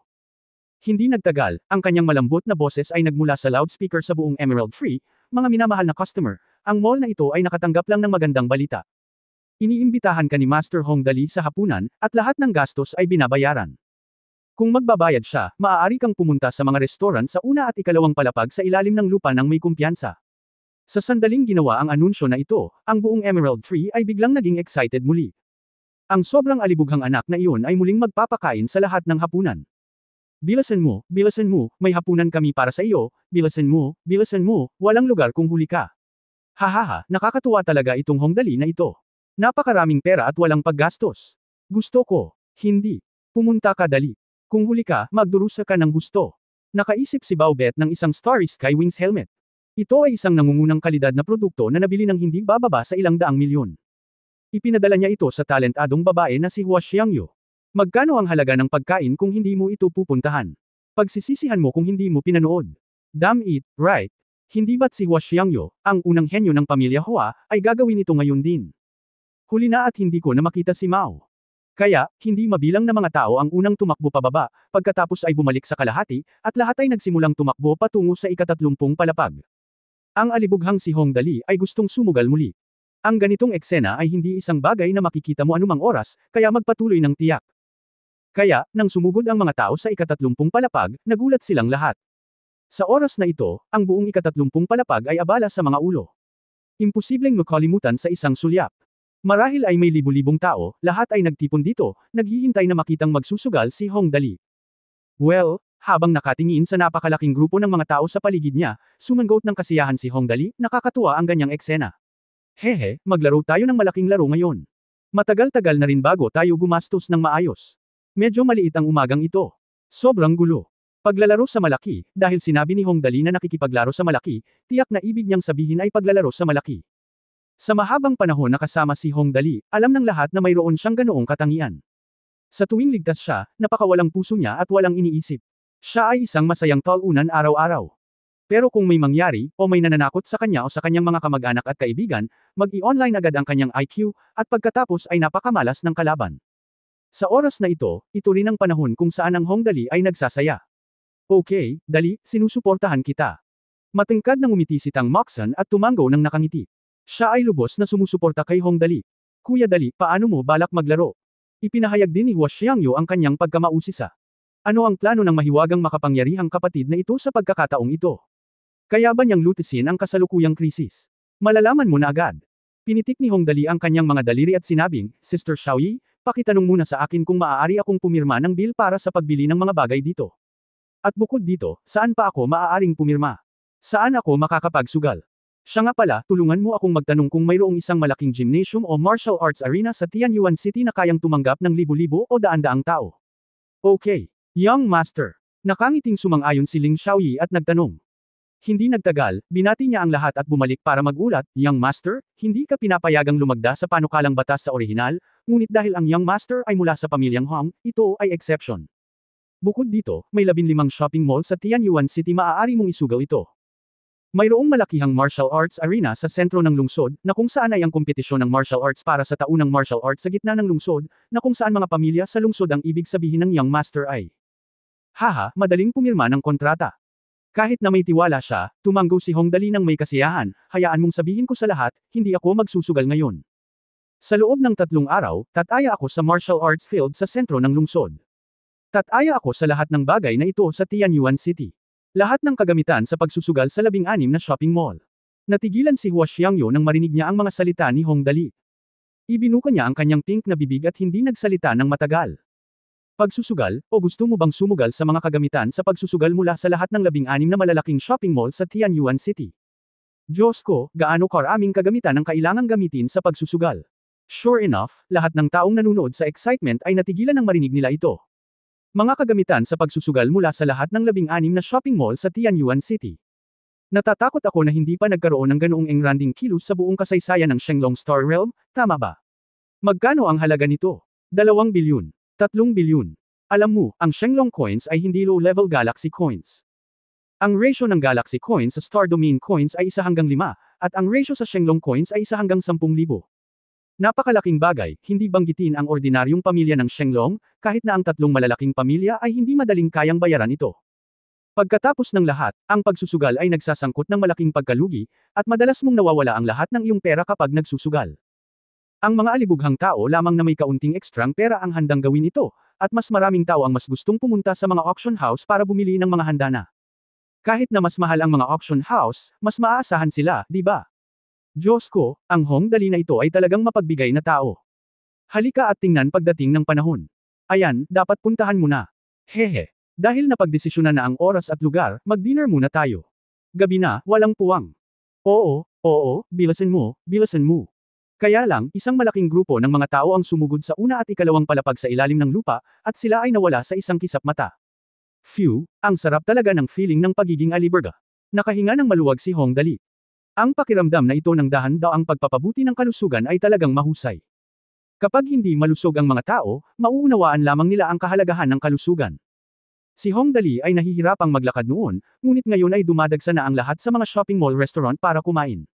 Ang halaga ng perang ginastos ay mabilis na tumataas. Sa maikling panahon lamang, mahigit 2 milyong yuan na ang nagastos. Ano ang konsepto? Higit sa 20 health point, mga kasama. Okay, maganda ang pakiramdam ko ngayon, tawagan natin ito ng isang araw. Ha. Tumawa ng malakas si Hong Dali at iniunat ang kanyang katawan, mga kapatid, bumalik na tayo at magpahinga. Haha. Sa ganitong paraan, noong gabing iyon, muling sumabog ang buong Tianyuan City. Hindi mabilang na mga tao ang nagsasalita tungkol kay Hong Dali, ang alibughang anak, at lahat sila ay nasa sabik. Narinig mo na ba? May bagong alibughang anak sa pamilya Hong. Siya ay tinatawag na alamat. Talagang matatalo niya ang pamilyang Bei at si Pain siya. Napakagaling ng pamilya Zhu. Bukod dito, nabalitaan ko rin na tataya siya sa lahat ng kagamitan mula sa 16 na shopping mall sa Tianyuan City sa loob ng 3 araw. Ako, narinig mo yun. Wow, ito ay talagang isang malaking gastos. Karamihan sa mga tao ay hindi maaaring gumawa ng ganoong kalaking deal. At sinasabing inimbitahan pa niya ang lahat sa Emerald Tree sa hapunan, at gumastos ng higit sa 4 na milyon sa isang pagkain, na kamangha-mangha. Hahaha, hindi, maghintay ng 3 araw, kailangan kong pumunta at tingnan kung anong magandang kagamitan ang maaaring makuha ng Hong Dali na ito. Ang ganitong mga talakayan ay nasa buong kalye, at kabilang sa mga pangunahing pamilya sa Tianyuan City, hindi lamang ang mga pinuno ng pamilya ni Xiao ay nagtipon at nag-uusap. Ang pamilya Hong ay may alibughang anak, si Hong Dali. Magsusugal siya sa loob ng 3 araw. May ideya ka ba? Siyempre, nabalitaan ko na ang Hong Dali na ito ay isang sobrang alibughang anak. Pagdating niya, nagdulot siya ng digmaan sa pagitan ng 3 maharlikang pamilya, at ang pamilya Zhu ay lalong hindi nasiyahan. Ang kanyang kakayahang magdulot ng gulo ay pambihira. Sa loob ng 3 araw, plano kong puntahan kung anong klaseng tao ang Hong Dali na ito, at kung maaari, bumili ng ilang kagamitan. Natatakot ako na makakuha siya ng mamahaling kagamitan mula sa isang alibughang yun. I think so too. Sabay na tayo pagdating ng panahon. Kabanata 1067. Kung hindi mo naiinggit ang mga tao, ikaw ay karaniwan. Ang bahay ni Bei, sa pag-aaral ni Bei Mingxian. Talagang matapang ang Hong Dali na ito, hinawakan ni Bei Mingxian ang kanyang baba at sumangot ng malamig, medyo naiinip pa rin ako. Sa alibughang karakter ni Hong Dali, natatakot akong hindi niya hintayin na mamatay ang matandang iyon na si Hong Xingyu sa katandaan. Ang pamilya Hong ay tuluyang matatalo sa kanya. Ama, ang Hong Dali na ito ay talagang napupuot, si Bei Yuanqing ay nagngangalit sa kanyang mga ngipin sa pagkapuot, sinabi mo na ang gayong alibughang anak ay napaka-implikado. Sa palagay ko ay mayroon siya sa pamilya Hong. Malaking variable ito, kaya huwag maging pabaya. Siyempre alam ko, tumanggo si Bei Mingxian, siya ay sapat na mapalad na manalo ng helmet ng Star Wings at ang sekretong libro noon, ngunit hindi ako naniniwala. Palagi kang magkakaroon ng gayong swerte. Well, hindi ka maaaring maging pabaya. Mayroon ba siyang anumang intensyon na maging napakataas ng profile? O talagang plano niyang gawin ito? Saglit na nag-isip si Bei Yuanqing, at pagkatapos ay tumanggo ng mariin, kahit ako ay hindi malaman kung bakit niya ginawa ito. Walang makakagarantiya na palagi kang magkakaroon ng ganoong uri ng swerte kapag nagsusugal. This time, tingnan natin kung matatalo siya. Mabangkarote ka. Pagsusugal, hindi ko alam kung gaano karaming tao ang nawalan ng lahat sa proyektong ito. Kung tutusin, maraming uri ng kagamitan sa mundong ito. Bagamat sa pangkalahatan ay may garantisadong halaga ang mga kayamanan na pinagsusugal mo, ang pagkakaiba sa presyo ay lubos na nagbabago pagkatapos ng lahat. Kunin ang Purple Light Artifact at ang Blue Light Legend bilang isang halimbawa. Ang presyo ng artifact ay 500,000, habang ang maalamat na item ay 150,000. Ang pagkakaiba sa presyo na 350,000 ay mukhang hindi gaanong, ngunit sa mga ordinaryong sugarol, sino ang hindi tataya sa 8 o 10 item ng sabay-sabay? Ang mga mababang antas ay karaniwang mga bagay para sa mga bata upang paglaruan, habang ang mga mataas na antas ay talagang handa na palakasin. Sino ang hindi gusto ang pinakamahusay? Pero isipin mo na lang, 10 Purple Light Artifact. Ang lahat ng kagamitang isinugal ay mabibili lamang ng mahigit 10 o 200,000, kaya magkano ang mawawala? 3 milyon. Maaaring wala kang maramdaman pagkatapos ng 1 o 2 beses. Ilang beses? Kung natalo ka ng 3 milyon isang beses, paano kung 10 beses? Kaya't pagdating sa sugal, maaaring may mga taong mapalad na manalo ng milyon-milyon o kahit 10-10 milyong kagamitan, ngunit sa paglipas ng panahon, halos masasabing may lugi ngunit walang pakinabang, at lahat ng pagkalugi ay nawawala. Mabuti na lang at gustong mamatay ni Hong Dali ng mag-isa, ngunit hindi tayo maaaring maghintay at maghintay. May kailangan tayong gawin. Hinawakan ni Bei Mingxian ang kanyang baba, pagkatapos ay ngumiti at sinabing, nga pala, dahil miyembro siya ng maharlikang pamilya, dapat ay miyembro siya ng Super Theological Academy. Pupunta siya. Nagkataon na kung pupunta siya doon upang mag-aral, huwag kalimutang alagaan siyang mabuti. Ngunit ama, maaari siyang mag-transform bilang isang Star Knight, at maaari rin niyang putulin ang takip ng pamilya Zhu gamit ang isang espada. Mukhang problemado si Bei Yuanqing. Bilang isang ordinaryong tao, wala siyang problema sa kumpiyansa, ngunit ang Hongdali na ito ay maaaring mag-transform sa isang Starry Sky Knight, kaya wala siyang tiwala dito. Anong kinakatakutan mo? Walang pakialam si Bei Mingxian, hindi ka maaaring mag-transform bilang isang Star Knight anumang oras. May kulang time at ang mga health point ay ibabawas para sa bawat pagbabago. Hindi mo kailangang gawin ito sa iyong sarili o maghanap ng isang tao. Okay lang na umupo at panoorin ang laban. Tama. Biglang lumiwanag ang mga mata ni Bei Yuanqing, okay, basta papasok siya sa Super Seminary, pangako bubuhayin ko siya. Mas mabuting mamatay. Ha. Tama iyan. Nang makitang aalis na si Bei Yuanqing, biglang nagliwanag ang mga mata ni Bei Mingxian. Masayang-masaya niyang sinabi, sa aming treasure house, naaalala ko na may isang magic weapon na binili sa mataas na presyo mula sa Plain Battlefield Magic Weapon Auction. Ito ay tinatawag na Zimuyin Yang Pestle.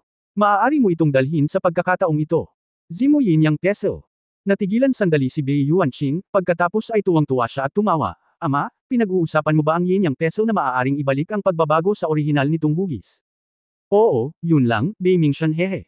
Ngumiti siya at sinabing, bagaman malakas ang Starry Sky Knight, maaaring hindi ito epektibo laban sa mga magic weapon mula sa cultivation plane. Ha. Kunin mo na. Oo. Tumawa si Bei Yuanqing at umalis. Ngunit tungkol kay Hongdali, pagkatapos bumalik sa Hangs Manor, binati na siya ng matandang babae na si Hua Yaling. Nang makita niya si Hongdali, humakbang siya pasulong at hinawakan ang kamay ni Hongdali, sumigaw na parang walang pusong tao, hoy! Aking maliit na sinta, come on ka na ba? Much better, nakangiting sabi ni Hongdali, I feel so good after out for a while. Lola, bakit mo pa ako hinihintay dito gayong napakahangin sa labas? Silly boy, hindi ba ako nag-aalala sa'yo? Ang mukha ni Hua Yaling ay puno ng paghanga, at pagkatapos ay ngumiti siya at sinabi, bueno, may isa pa. Bumalik ka at linisin mo ito. Ipapadala kita sa Super Seminary bukas, kung saan ang Bei safe, ang pamilyang Bei ng probinsya at ang pamilyang Zhu ay interesado sa iyo. Pupunta ka sa school bukas. Napakabilis. Nanlaki ang mga mata ni Hongdali, masaya ba doon? Hindi naman masama. Malalaman mo kapag pumunta ka doon. Hinawakan ni Hua Yaling ang ulo ni Hongdali, magpahinga ka ng maaga at maghanda ng mabuti. Okay. Pagkabalik sa kanyang tirahan, sinulyapan ni Hongdali ang space bracelet, at hindi nagtagal, lumipad ang maliit na Qingluan aka mula dito at damapo sa ulo ni Hongdali, dumidigdig sa kasiyahan. Dito ay inilagay ni Hongdali ang lahat ng kagamitan na kanyang isinugol, at tulad ng inaasahan, ito ay mga delicacy ni aka. Hehe, little aka, wag mo nang banggitin. Ilang araw na kitang hindi nakikita, pero medyo lumaki ka na. Ngumiti si Hongdali at ibinaba si aka at sinabing, pupunta ako sa paaralan bukas. Natatakot ako na magutom ka. Kaya pagkatapos ng 3 araw ay susugal pa ako at ibibigay sa iyo ang mga walang kwentang merienda. Sure. Matapos marinig ang mga salita ni Hongdali, tuwang-tuwa si aka at hinaplos ito ng husto sa kamay ni Hongdali. Well, okay. Tumingin si Hongdali sa mga alipors, lahat, humanda at magayos. Aalis tayo bukas para sa Super Theological Seminary. Okay. Kaya bumalik na sila sa kani-kanilang kwarto at nagsimulang mag-impake. Isang gabi ng katahimikan. Kinaumagahan, nang mahimbing na natutulog si Hongdali, ang boses ni Hua Xiangyo ay tumunog sa labas ng pinto, Brother Dali, bumangon ka na, pupunta na tayo sa paaralan. Anong oras na? Hongdali bumulong siya at tumalikod, kailangan kong pumasok muli. Nagugutom ako, gusto kong uminom ng soy milk. Alas 7 na. Kapag hindi ka bumangon, meal late ka na. Marahang sinabi ni Hua Xiangyo, ano ang soy milk? Napakasarap ng lasa. Inaantok na bumangon si Hongdali mula sa kama, nagsuot ng damit, at padabog na binuksan ang pinto. Hindi makatayo, nahulog siya sa mga bisig ni Hua Xiangyo. Kuya Dali, masama pa ba ang pakiramdam mo? Namula ang magandang mukha ni Hua Xiangyo, ngunit hindi pa rin siya umaalis. Nakatayo lang siya roon, halatang medyo kinakabahan, at sinabing, kung hindi ito gagana, hihilingin ko kay Lola na payagan kang magpahinga sa isang araw. Wala akong gagawin, pinunasan ni Hongdali ang kanyang mukha, bueno, hindi sinuot ni Hua Xiangyo ang armor na yun ngayon. Marahil ito ay dahil pagkatapos na pagsamahin ng suit, kailangan niyang magsuot ng helmet at ito ay hindi komportable. Sayang naman kung hindi suotin. Huwag mo lang isuot ang mga ito. Kaya medyo malambot pa rin ang maliliit na suso na ito.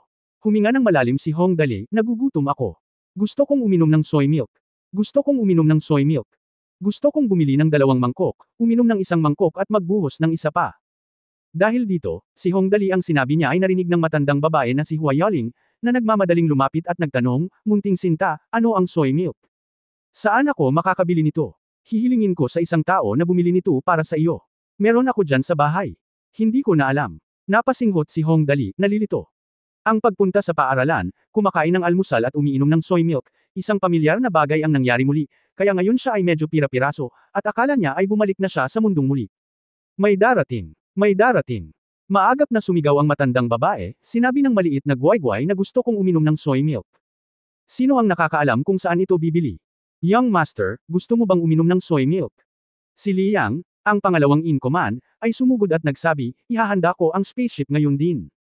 Sa gitna ng lahat ng kaguluhan, isang spaceship ang pumailang-lang sa kalangitan, dumiretso sa Starfield-class mothership. Di nagtagal, ang Starfield-class na mothership ay nagbago at nawala sa universo. New Earth, New Tianjin City, Hong Family's New Villa. Liang, bakit ka bumalik? Nagulat ang dakilang elder na si Hong Tu nang makita niya si Liang, kumusta ang kalagayan ni Dali doon. Magaling si Young Master, ngunit kailangan niyang pumasok sa paaralan. Gumising siya ng maaga. Dapat akong uminom ng soy milk. Nag-aalalang tumingin si Liang sa paligid ng villa, elder, mayroon bang soy milk? Oo, dadalhin kita sa kusina para gumawa ng mga tasa.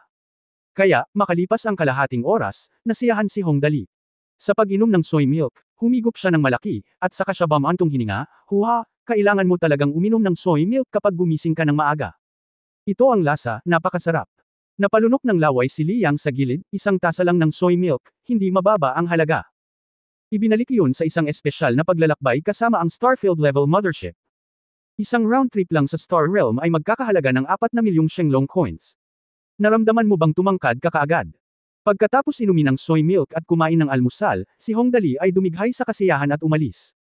Matapos umalis sa kanyang tirahan sa pamilyang Hong, maraming mga anak ng pamilyang Hong ang nagtipon na upang maghanda sa pag-alis. Ang Shenlong Royal Super Seminary ay isang napakalaking kolehiyo sa Tianyuan City. Ang mga kolehiyo na may ganitong pangalan ay ipinamamahagi sa mga pangunahing lungsod sa buong Shenlong Star, at kinokontrol ng 3 malalaking pamilya sa parehong oras. Siyempre, ito ay tungkol sa kontrol, ngunit ito ay talagang tungkol sa pagpapanatili ng kaayusan at seguridad ng akademya. Sa kaibahan, ang katayuan ng Super Seminary ay medyo transcendent. Ang dekano ng akademya ay isa ring ganap na makapangyarihang tao, at ang kanyang lakas ay hindi mas mahusay kaysa sa mga patriarka ng 3 pangunahing pamilya. Magkano ang pagkakaiba? Kaya naman hiniling ni Hong Xingyu kay Hua Yaling na ipadala dito si Hong Dali. Pagkatapos ng lahat, mayroong isang makapangyarihan at aloof din na nakaupo sa pamamahala. Kahit anong gawin ng pamilya Bei at pamilya Zhu, hindi sila nangangahas na maging masyadong mayabang. At least ligtas na ang buhay nila. Sa oras na ito, napalingon ang lahat ng mga alagad ng pamilya nang makita nilang papalapit si Hong Dali at ang kanyang grupo. Malinaw, ang kanilang saloobin kay Hong Dali ay hindi masyadong palakaibigan, gusto ba nitong si Hong Dali na sumama sa amin sa Super Seminary? Talagang hindi komportable na makita siya.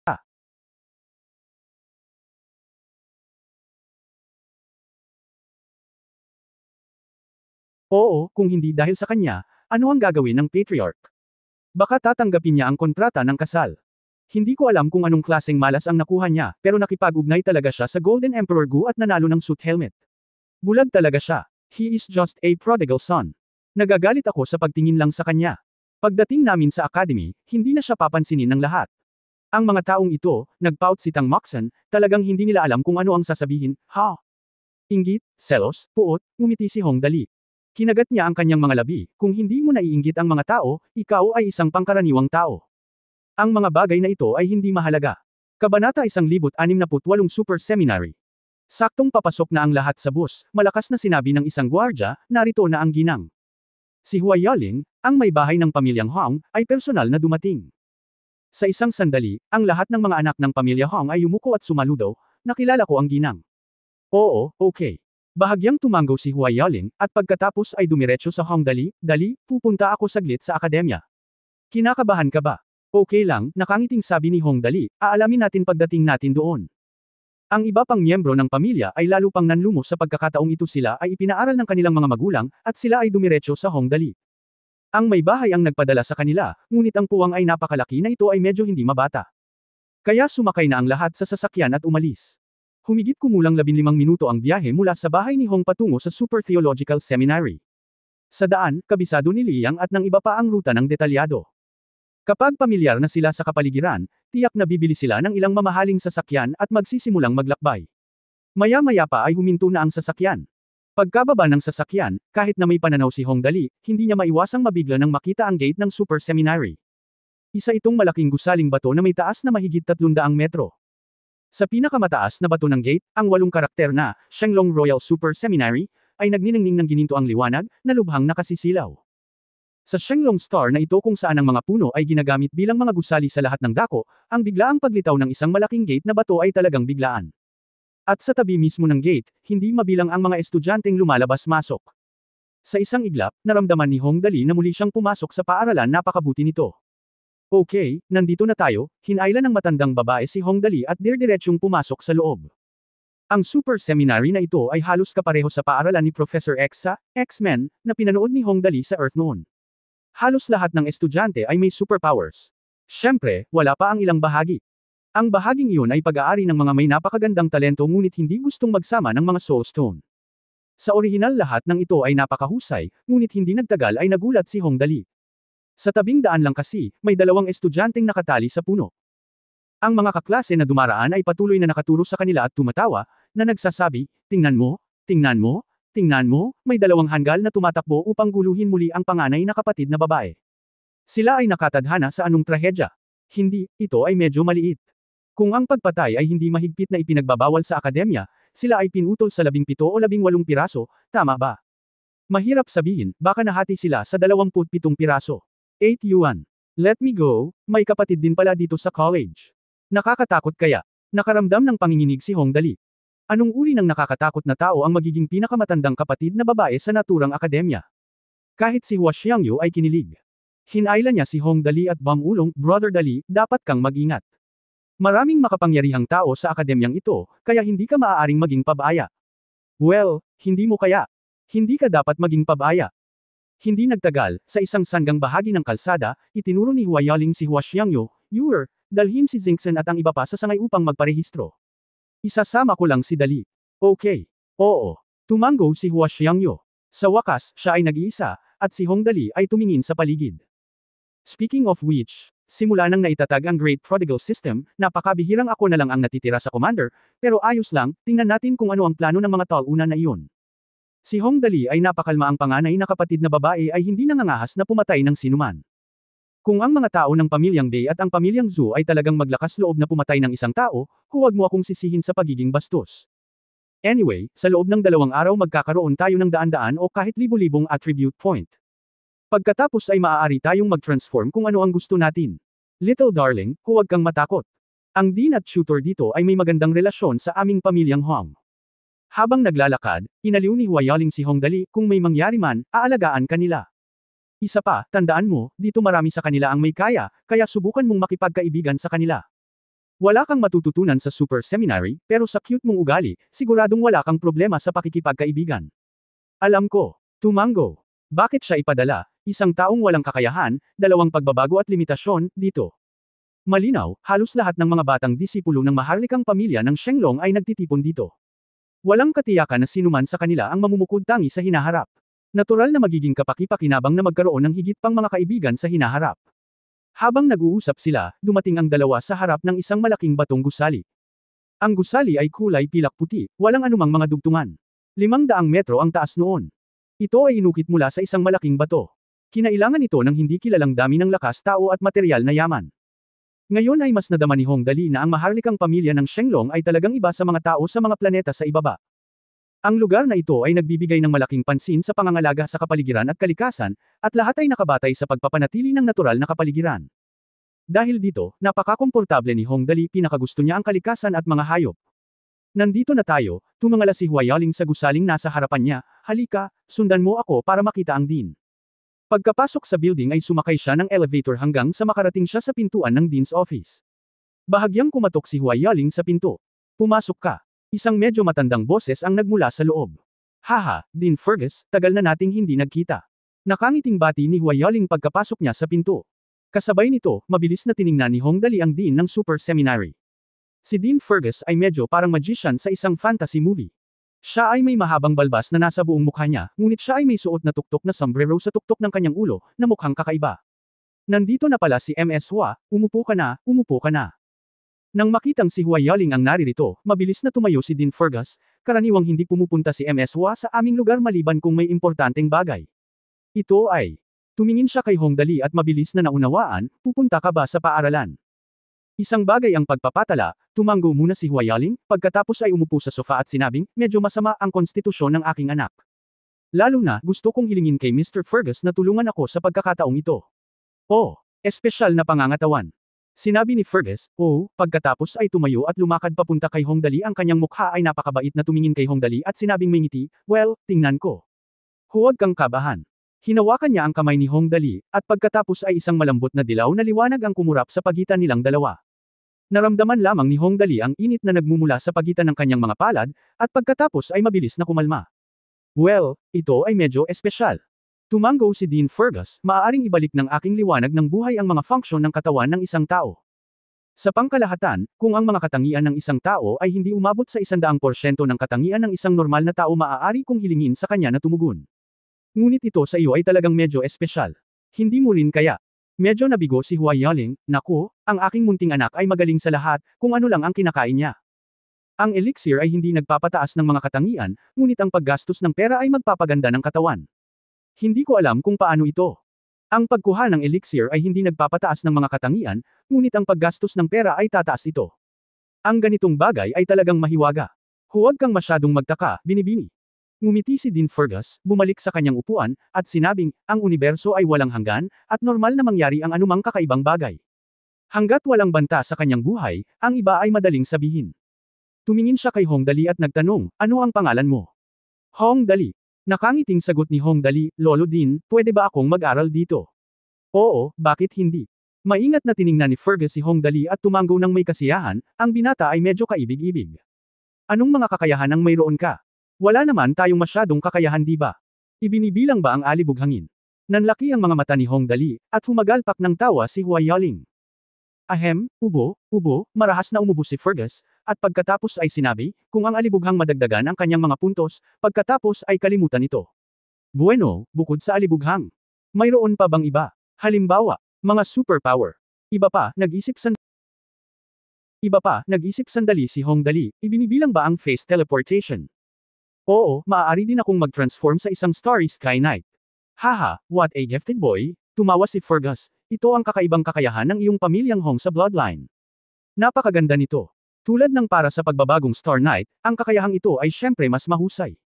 Malalaman mo ito kapag nagsimula kang mag-aral. Problema yun, di ba?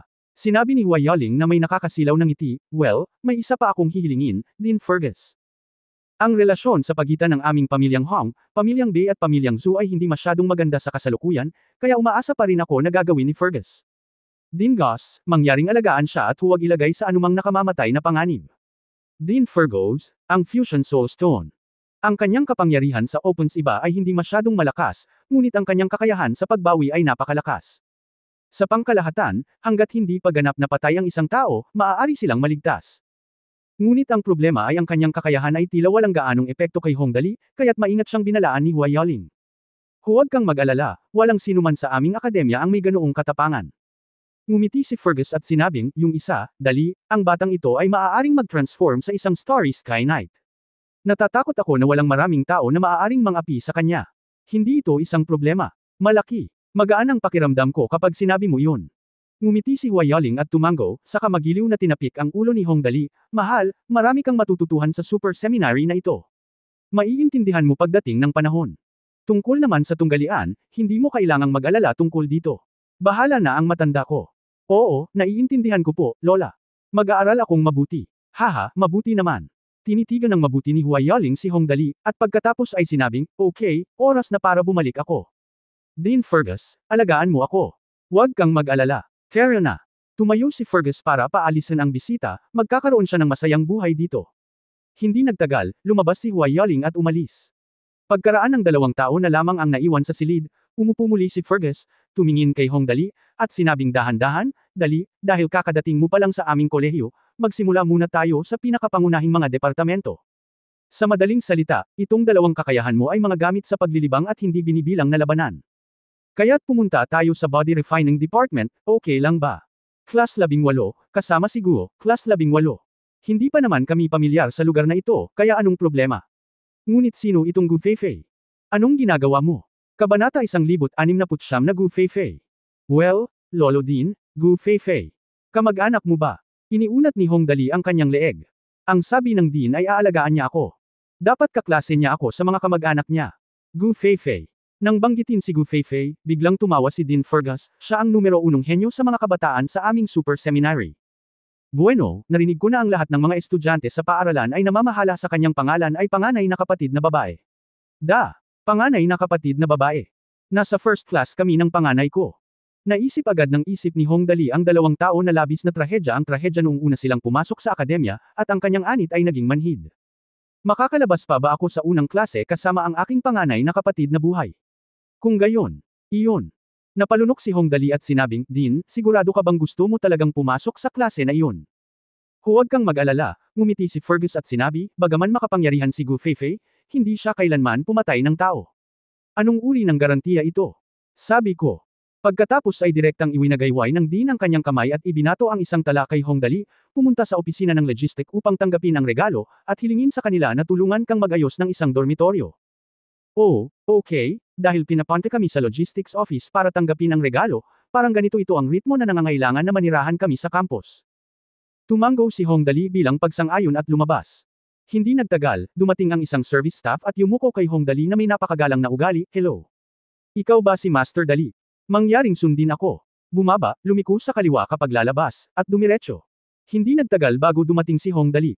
May nakita akong 3 malalaking puno na magkatabi. Kakaiba ang hugis nitong 3 dambuhalang puno. Sila ay maikli at mataba.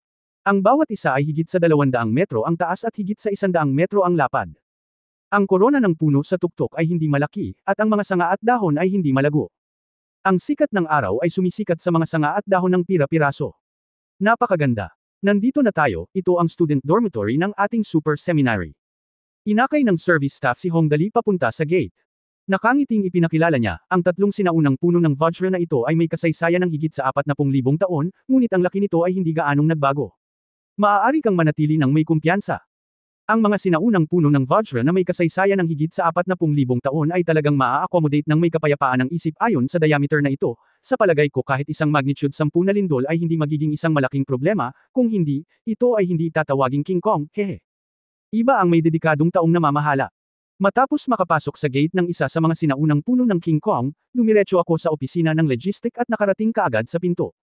Sinabi ng kinauukulan, Master Dali, nandito na kami. Pagkapasok niya sa pinto, sinalubong siya ng staff ng opisina sa loob, hello, ikaw ba si Master Dali? Sinabi na sa akin ng Dean, mayroon ka bang mga partikular na kinakailangan? Halimbawa, tungkol sa mga kakayahan ng kasama sa kwarto, pagkakakilanlan, at iba pa. Medyo naiintindihan ng tungkol sa pagkakakilanlan ng kasama sa kwarto. Maaari ko bang piliin ang kakayahang ito? Mayroon bang anumang gamit sa pagpili nito? Well, pag-isipan ko, hinawakan ni Hong Dali ang kanyang baba. Siya mismo ay walang kakayahan, at kapag pumipili ng mga kakayahan, tiningnan niya ang mga ito ng may blankong mata. Hindi niya alam kung aling kakayahan ang pipiliin, at sa wakas ay nagkibit balikat, kung anuman, hindi mahalaga kung may kakayahan ka o wala. Ayusin mo lang ang isa para sa akin. Okay. Hindi ka pipili batay sa kakayahan, hindi ka pipili batay sa pagkakakilanlan. Nakita ng staff ng opisina ang 2 bagay na ito at nag-isip sandali, bueno, punta tayo sa dormitoryo 1818, no? 18 sa ika-18 palapag. Sa kasalukuyan ay isa lang ang nakatira sa dormitoryo na ito. Ang kanyang mga kakayahan at katayuan ay napakakaraniwan din, ngunit ang kanyang init ng ulo ay medyo malaki. Ngunit sa karakter ni Master Dali, dapat walang problema. Naku, wala siyang kakayahan, ordinaryo lang din ang status niya, malaki ang ugali, ano kayang gagawin niya kung malaki siya? Tayo ay aliberga, at hindi tayo naririto para manggulo at makipag-away. Salamat kuya. Hahaakyat muna ako. Nag-hello si Hong Dali at aakyat na sana. Dahil dito, sa hindi kalayuan, isang masasamang tawa ang biglang dumating mula sa harapan. Hoy, hindi ba ito si Hong Dali? Haha, hindi ko inaasahan na dito ako magkikita. It's such a fate. Lumingon si Hong Dali at nakita ang isang malaking grupo ng mga tao na papalapit sa kanya. Ang pinuno ng grupo ay mukhang isang bituin, na may galit na galit sa kanyang mukha. Nakangiti, nakasuot ng magandang puting suit, si Bei Yuanqing ang nakaranas ng malaking kabiguan sa kanyang mga kamay at sinampal sa mukha. Sinundan ni Zuning Yu si Bei Yuanqing at tumingin kay Hong Dali na may napakakomplikadong mga mata. Ang alibughang anak na ito sa harapan ko ang nagdulot ng matinding kahihiyan sa kanya. Ngayong nakita na niya ito sa akademyang ito, hindi na niya ito dapat pabayaan. Ikaw pala, ngumuso si Hong Dali at hindi na siya pinansin. Tumalikod siya at naglakad palayo, habang naglalakad, hindi pa ba sapat na sinampal ka kahapon? Bakit, balak mo bang ipaayos ko ulit? Gusto mo bang tumigil? Hong Dali. Nang makitang aalis na si Hong Dali, napakunot ang noo ni Bei Yuanqing, humakbang ng kaunti ng mas mabilis, at sa wakas ay tumayo sa harap ni Hong Dali, kung hindi mo babanggitan ang bagay na ito, baka magagawa ko pa rin ito. Hayaan mo na ako, ngunit dahil ikaw mismo ang nagpahayag nito, huwag mo akong sisihin. Kailangan kong pagandahin ka ngayon. Kinailangang huminto si Hong Dali nang pigilan siya ni Bei Yuanqing, na may ngiti sa kanyang mukha. Si Lazy, tumingin sa kanya ng walang pakialam, at bumantong hininga, kung ano man ang gusto mong gawin, sabihin mo lang sa akin kaagad, huwag mo akong i-delay sa paghahanap ng dormitoryo. Naghahanap ng dormitoryo, sa campus na yata titira ang matandang ito. Inilibot ni Bei Yuanqing ang kanyang mga mata at agad itong naisip. He chuckled and said, speaking of which, I really forgot about this matter. Aba, sa campus ka daw titira. Fair na, gusto ko tignan natin kung saang dormitoryo ka nakatira, para mas madalas kitang bisitahin in the future, di ba? Ang nilalaman ng kanyang mga salita ay napakamagalang, ngunit ang kanyang tono ay napaka-unfriendly. Lalo na ang mga nakapaligid sa kanya, lahat sila ay humagalpak ng tawa pagkatapos marinig ito, na puno ng pagkatuwa ang mga mukha. Oh, kahit ano. Kinagat ni Hong Dali ang kanyang mga labi at sinabi habang naglalakad, bedroom 1818, halika kung gusto mo, o lumabas ka kung ayaw mo. Originally, dormitory lang ito, walang espesyal. Sa sandaling marinig nila ang bilang ng dormitoryong ito, si Bei Yuanqing at ang iba pa ay natigilan sandali, at pagkatapos ay humagalpak ng tawa. Hahaha. Hong Dali, congratulations sa iyo. Ikaw ang nauna sa dormitoryo kasama ang panganay na kapatid, ha. Nakita ko na kung paano ka mabubuhay sa matinding kahirapan sa hinaharap. Oh, ito ay talagang kasalanan mo. Oo, panganay na kapatid na babae iyon. Nakatira siya sa isang dormitoryo. Hahaha. Siguro kung magkakaroon ng isang maliit na dingding sa hinaharap. Ang panganay na kapatid na babae. Si Hong Dali ay nagpanggap na kalmado sa labas, ngunit siya ay nabalisa na sa kanyang puso, hindi ba? Matutulog talaga ako sa parehong dormitoryo kasama ang pinakamakapangyarihang panganay na kapatid sa alamat. Mukhang marami akong kapalaran sa panganay na kapatid na babae. Nandoon kami noong tayo ay nasa lupa. Hatsune, mas madali itong pumunta dito at makibahagi sa dormitoryo ng direkta, ate. Siyempre, kahit anong sama ng loob ko, hindi ko maipakita sa labas. Si Hong Dali ay napakalmado, tumingin kay Bei Yuanqing at iba pa, at nakangiting sinabi, nakakainis ka talaga. Kung hindi ka papasok sa klase, pumunta ka dito para mas ulit ka. Mag-ingat ka, mahuhuli ka at bugbugin. Class. Anong gagawin mo? Klase. Walang pakialam si Bei Yuanqing, paano kung hindi ako makadalo sa klase? Anyway, I've learned enough, what's the point of being anxious? By the way, anong klase ka? Class 18, Physical Education Department. Habang nagsasalita siya, nakarating na siya sa pinto ng dormitoryo noong 1818. Kumatok si Hong Dali sa pinto, okay, andito na ako. Kung hindi ka babalik, may balak ka pa bang sumama sa akin? Pumasok ka na lang. Hindi nang ahas si Bei Yuanqing na pumasok at sumigaw sa lola kahit may lakas siya ng loob. He chuckled and said, pero we are curious kung gaano ka katagal magstay doon. Well, I'm looking forward to your being kapag na-kick out ka, kung wala kang matitirhan. I want to have fun with you, but it will be much more convenient, haha. Boring idiot. Kinagat ni Hong Dali ang kanyang mga labi. Hindi nagtagal, bumukas ang pinto, at lumitaw ang mukha ng isang batang babae sa harap ni Hong Dali, sino ka? Gusto mo ba akong makita para sa isang bagay? Nang makita niya ang dalaga sa kanyang harapan, biglang huminga ng malalim si Hong Dali. Upang sabihin na si Hong Dali ay walang talo sa Earth, kahit noong pumasok siya sa universo, sinuntok at sinipa niya ang mga kindergarten at nursing home. Nakita na niya ang malaking mundo. Hindi naman sa hindi pa siya nakakita ng magagandang babae, marami na siyang nakita, pero ito ang unang pagkakataon na nakakita siya ng katulad ng nasa harapan niya. Sa isang saglit, naisip ni Hong Dali ang isang napakaangkop na pangungusap, ano ang pakiramdam mo kapag ang isang malaking grupo ng mga dilag ay nakatayo sa harap mo? Siguradong malaking grupo ng mga dilag ang nasa harapan niya. Ang kanyang mga suso ay dapat na hindi bababa sa isang tasa ng at siya ay sapat na matangkad. Sa taas na 1.95 metro, nakatingin kay Hong Dali, siguradong nakatingin siya sa ibaba. Ngunit ang pinakabuod ng problema ay ang kagandahang ito ay talagang isang kagandahan, at ang kanyang hitsura ay tiyak na hindi masama, ngunit kung makikita mo muli ang kanyang figure. Nakakita ka na ba ng rugby ball? Ang figure ng dilag na ito ay halos ganito. Ang diameter ng bewang ay hindi bababa sa 1 metro, lalo na sa maliit na ulo at hindi masyadong malaki ang mga paa, ang buong hugis ay talagang parang rugby ball. Sok, napatingin sa babaeng nasa harapan niya na hindi matukoy kung maganda ba siya o Tyrannosaurus, huminga ng malalim si Hong Dali at nanlaki ang mga mata, oo, dormitoryo ko nandito tayong lahat. Gu Feifei ka ba? Ako ba? Kasama mo ba ako matulog? Tumingin si Gu Feifei kay Hong Dali at bamulong, magkano ang maaari kong sirain? Nakuha mo ba? Sino ang nag-ayos na pumunta ka rito? Namamanhid ba ang anit mo saglit? Hindi ba tayo magkakasundo ng mapayapa? Sinabi ko lang sa iyo ang aking kahilingan, at ako ay nakaayos dito. Si Hong Dali ay nabalot ng malamig na pawis. Naisip na niya kung paano siya tinatrato na parang titi ni Gu Feifei sa kalagitnaan ng gabi. Ang eksena ng paghawak ng isang paa sa langit gamit ang isang kamay. Kinikilig ako. Masama ang ugali ko at gusto kong manakit ng tao.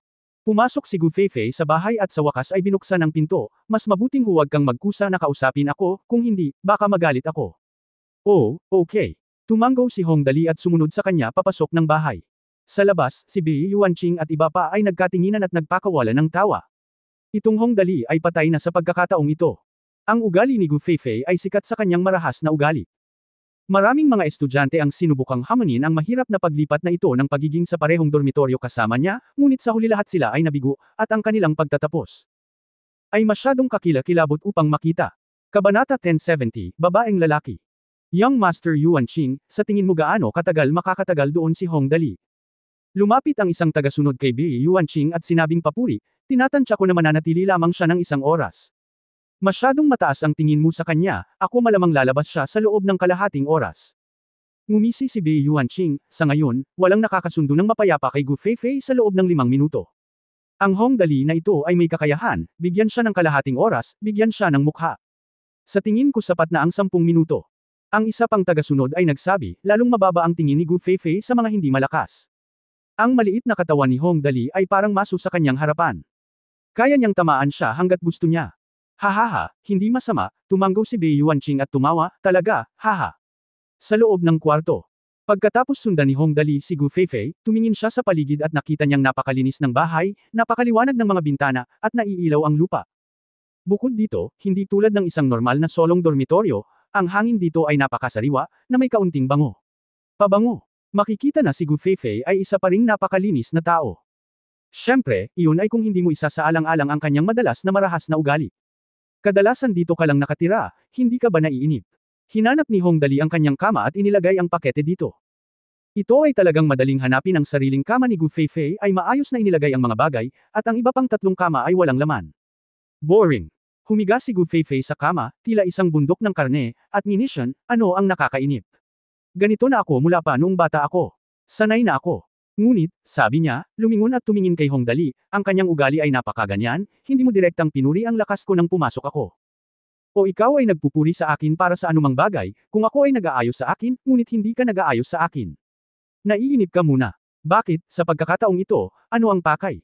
Si Gu Feifei ay kilala bilang ang pinakamapanghamong babae sa super seminary na ito, at natural siyang na-expose sa maraming bagay. Sa kanyang opinyon, halos lahat ng gustong matulog sa kanya ay may lihim na motibo. Kaya't kung siya ay nasa mabuting kalooban, bibigyan pa rin niya siya ng kaunting mukha. Halimbawa, kung maaari siyang manatili dito ng 10 minuto, itatapon niya ang lalaki sa labas ng pinto sa 11 minuto.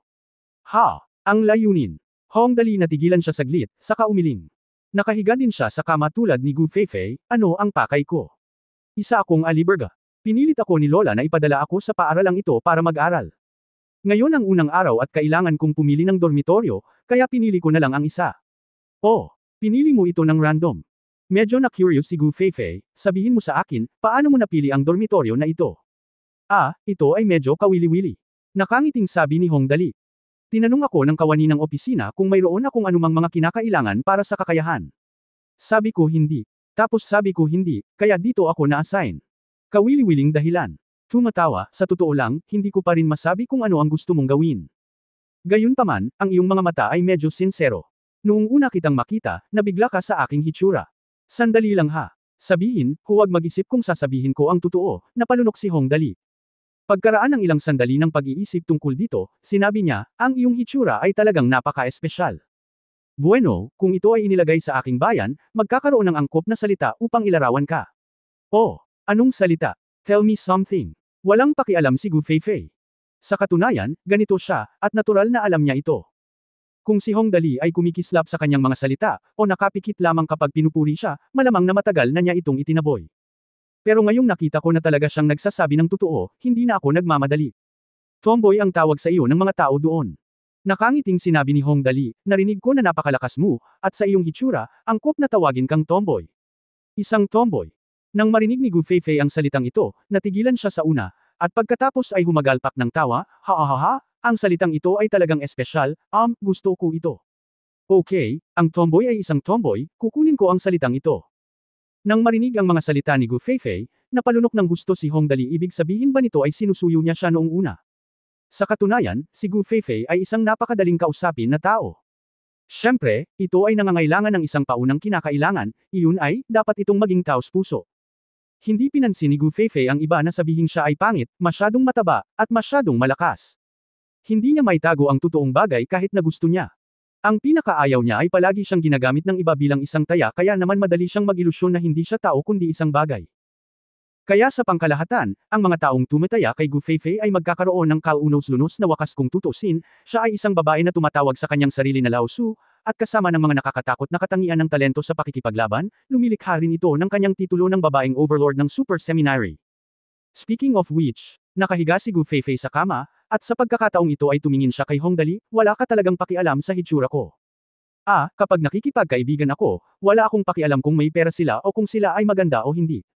O kung sila ay malakas o hindi. Nakangiting sinabi ni Hong Dali, anyway, hindi sila kasing yaman ko, at hindi sila kasing ganda ng mga asawa ko. Ang lakas nila. Hindi nagkukulang sa lakas ang pamilya Hong namin. Oo, sinabi niya ito. Sa totoo lang, kung kailangan mong makahanap ng taong may kukumpara sa kanya, hindi ka magkakaroon ng kaibigan sa buong buhay mo. Okay, may sense ang sinabi mo. Ngumiti si Gu Feifei, nga pala, nanood ako ng projection video kahapon. Nakipag-away ba ang pamilya Hong mo sa pamilyang Bei at sa pamilyang Zhu? Yung Bei Yuanqing sa labas mukhang naghihintay sila na makita ang biro mo. Well, lagi nilang gustong tapakan ang ulo ng pamilya naming Hong, nagkibit balikat si Hong Dali, pero wala akong pakialam sa mga bagay na iyon. Sa pangkalahatan, hindi ako nakikialam sa kanila. Hindi ko masyadong papansinin ako o ang aking mga kaibigan. Siyempre, kung talagang nasaktan niya ako, mahihirapan siya. Kailan? Sinabi ito ni Hong Dali, halatang naiinip siya sa ganitong bagay at iniba ang usapan. Okay, ang boring ng mga ganyan, pero ikaw nga pala, sabihin mo sa akin. Nung pumipili ako ng dormitoryo, sabi ko wala akong pakialam sa identity ko. May mali ba sa identity mo? Noong pumipili ng dormitoryo, sinabi ni Hong Dalihi na wala siyang pakialam sa kakayahan o pagkakakilanlan, ngunit walang kakayahan si Gu Feifei. Ano ang dahilan ng pagkakakilanlan na ito? Ang aking pagkakakilanlan. Ngumiti si Gu Feifei at sinabi, sa totoo lang, wala lang, pero ang pamilya ko ay itinuturing na talunan. Tumingin siya sa bubong ng shed, nakapatong ang kanyang ulo sa kanyang mga braso, at sinabing, ang aking pamilya ay mula rin sa maharlikang pamilya ng Shenglong, ngunit dapat mo ring malaman na ang maharlikang pamilya ng Shenglong ay nahahati din sa 3, 6 at 9 na baitang, at sa kasamaang palad, ang aking pamilya ay kabilang sa pinakamababang grado. Ang aking ama ay isang alkoholiko at isang sugarol. Araw-araw siyang umiinom at naglalasing. Nagsugal ako at nawalan ako ng malaking bahagi ng kayamanan ng aking pamilya. Alam ko na ang aking ama ay hindi mabuting tao hanggat naaalala ko. Nang maglaon, nawala ang lahat ng kapalaran ng kanyang pamilya at hindi na nakaligtas sa planetang Shenglong na ito. Sa wakas, tumakas siya ng mag-isa at naging isang masayang prinsipe at ang aking ina, dito sa isang lugar. Ibinuka ni Hong Dali ang kanyang bibig pagkatapos marinig ito. Madalas akong makakita ng mga ganitong karakter sa mga pelikula noon, ngunit hindi ko inaasahan na talagang makikilala ko ito ngayon. Nakakamangha. Ang maharlikang pamilya ng Shenglong. Kahit na siya ang huli, siguradong hindi masyadong masama, ngunit sa huli ay talagang natalo siya. Tila ang sugal ay talagang isang bagay na hindi maaaring hawakan. Lahat tayo ay aliberga, at namumuhay tayo ng masayang buhay, ngunit siya ay napakalungkot. Kaya, patuloy ni Gu Feifei, nabalitaan ko na aliberga ka noong una. Noon, gusto kitang sampilan, ngunit pagkatapos ng pag-iisip tungkol dito, hinayaan ko na lang. Dahil iba ka sa aking ama. At least alam mo kung ano ang gagawin kung kailan at kung ano ang gagawin, lalo na ang video na napanood ko kahapon. Ito ay nagpapakita na ikaw ay isang magandang tao. Haha, medyo malayo. Pagkaalis ng aking ama, tanging ang aking ina lamang ang naiwan upang mag-alaga sa akin. Isipin mo, ito ang Shenglong Star, ang planetang tahanan ng Shenglong Royal Family. Ang maharlikang pamilya ay pa rin ang pinakamababang antas ng maharlikang pamilya, paanong magiging napakadali ng buhay para sa mga ulila at mga byudo. Kung pupunta tayo sa isang lugar, maaari nating mapangalagaan ang ating sarili at mapangalagaan ang ating sarili, ngunit pagkatapos ay maaari tayong magdusa sa akademyang ito, ngunit pagkatapos ay ang aking ina ay magdurusa sa paaralang ito pang-aalipuste sa iba. Bahagyang sinabi ito ni Gu Feifei, ngunit hindi mahirap para kay Hong Dali na isipin ang ganoong simpleng bagay. Gaano karaming presyon ang kinakailangan upang talagang gawin ito? Alam mo, okay lang sa mga ordinaryong tao na biglang magkaroon ng pera at katayuan, at unti-unting bumubuti ang kanilang pamumuhay. Pero kapag biglang nalugi ang isang mayamang lalaki, nakakagawa lang siya ng mga kakaibang trabaho tulad ng paghuhugas ng pinggan sa mga restaurant. Ang ganitong pakiramdam. Ito ang pangunahing dahilan kung bakit mas gugustuhin ng maraming malalaking negosyante na tumalon sa gusali kaysa mabuhay pagkatapos mabangkarote. Masyadong malaki ang gap para tanggapin. Higit pa rito, ang pamilyang Gu Feifei ay isang maharlikang pamilya. Ang isang babae mula sa isang maharlikang pamilya ay kailangang lumabas upang gumawa ng mga kakaibang trabaho upang kumita ng pera. Kung iisipin, alam mo kung gaano kalungkot. Namangha si Hong Dali, tumango at nagsabi, ang galing talaga ni Auntie, pero hindi mo ba naisip na humingi ng tulong? Nakakasakit ng damdamin ang pagpapalaki ng pera. Napangiti si Gu Feifei ng mapang-asar at sinabing, hindi ko maintindihan ito. Pagkatapos ay mauunawaan mo. Kailangan mong umasa sa iyong sarili para sa lahat. Kung hihintayin mo ang iba na magbigay sa iyo, mamamatay ka sa gutom. Tama iyan. Huminga ng malalim si Hong Dali at sinabing, okay, ibahin natin ang topic, Feifei. Kailangan mong uminom palagi ng elixir o kung ano-ano kapag nagsasanay ka, di ba? Napakamahal ng mga bagay na iyon, paano mo ito makukuha? Bakit ang mga kabataan ng Shenglong Royal Family ay halos lahat ay nasa itaas ng antas ng bituin? Ito ay dahil ang maharlikang pamilya ng Shenglong ay may napakagandang background ng pamilya, at ang kanilang mga katangian ay ganap na nakadepende sa pag-abuso sa droga. Gaano man kahirap ang iyong mga kwalifikasyon at talento, kung isalansan mo ang iyong mga katangian, ang iyong lakas ay hindi gaanong naiiba. Ngunit ang mga kondisyon ng pamilya ni Gu Feifei. Damn! Kung hindi mo sinabi sa akin, nakalimutan ko na. Wala nang silbi ngayon.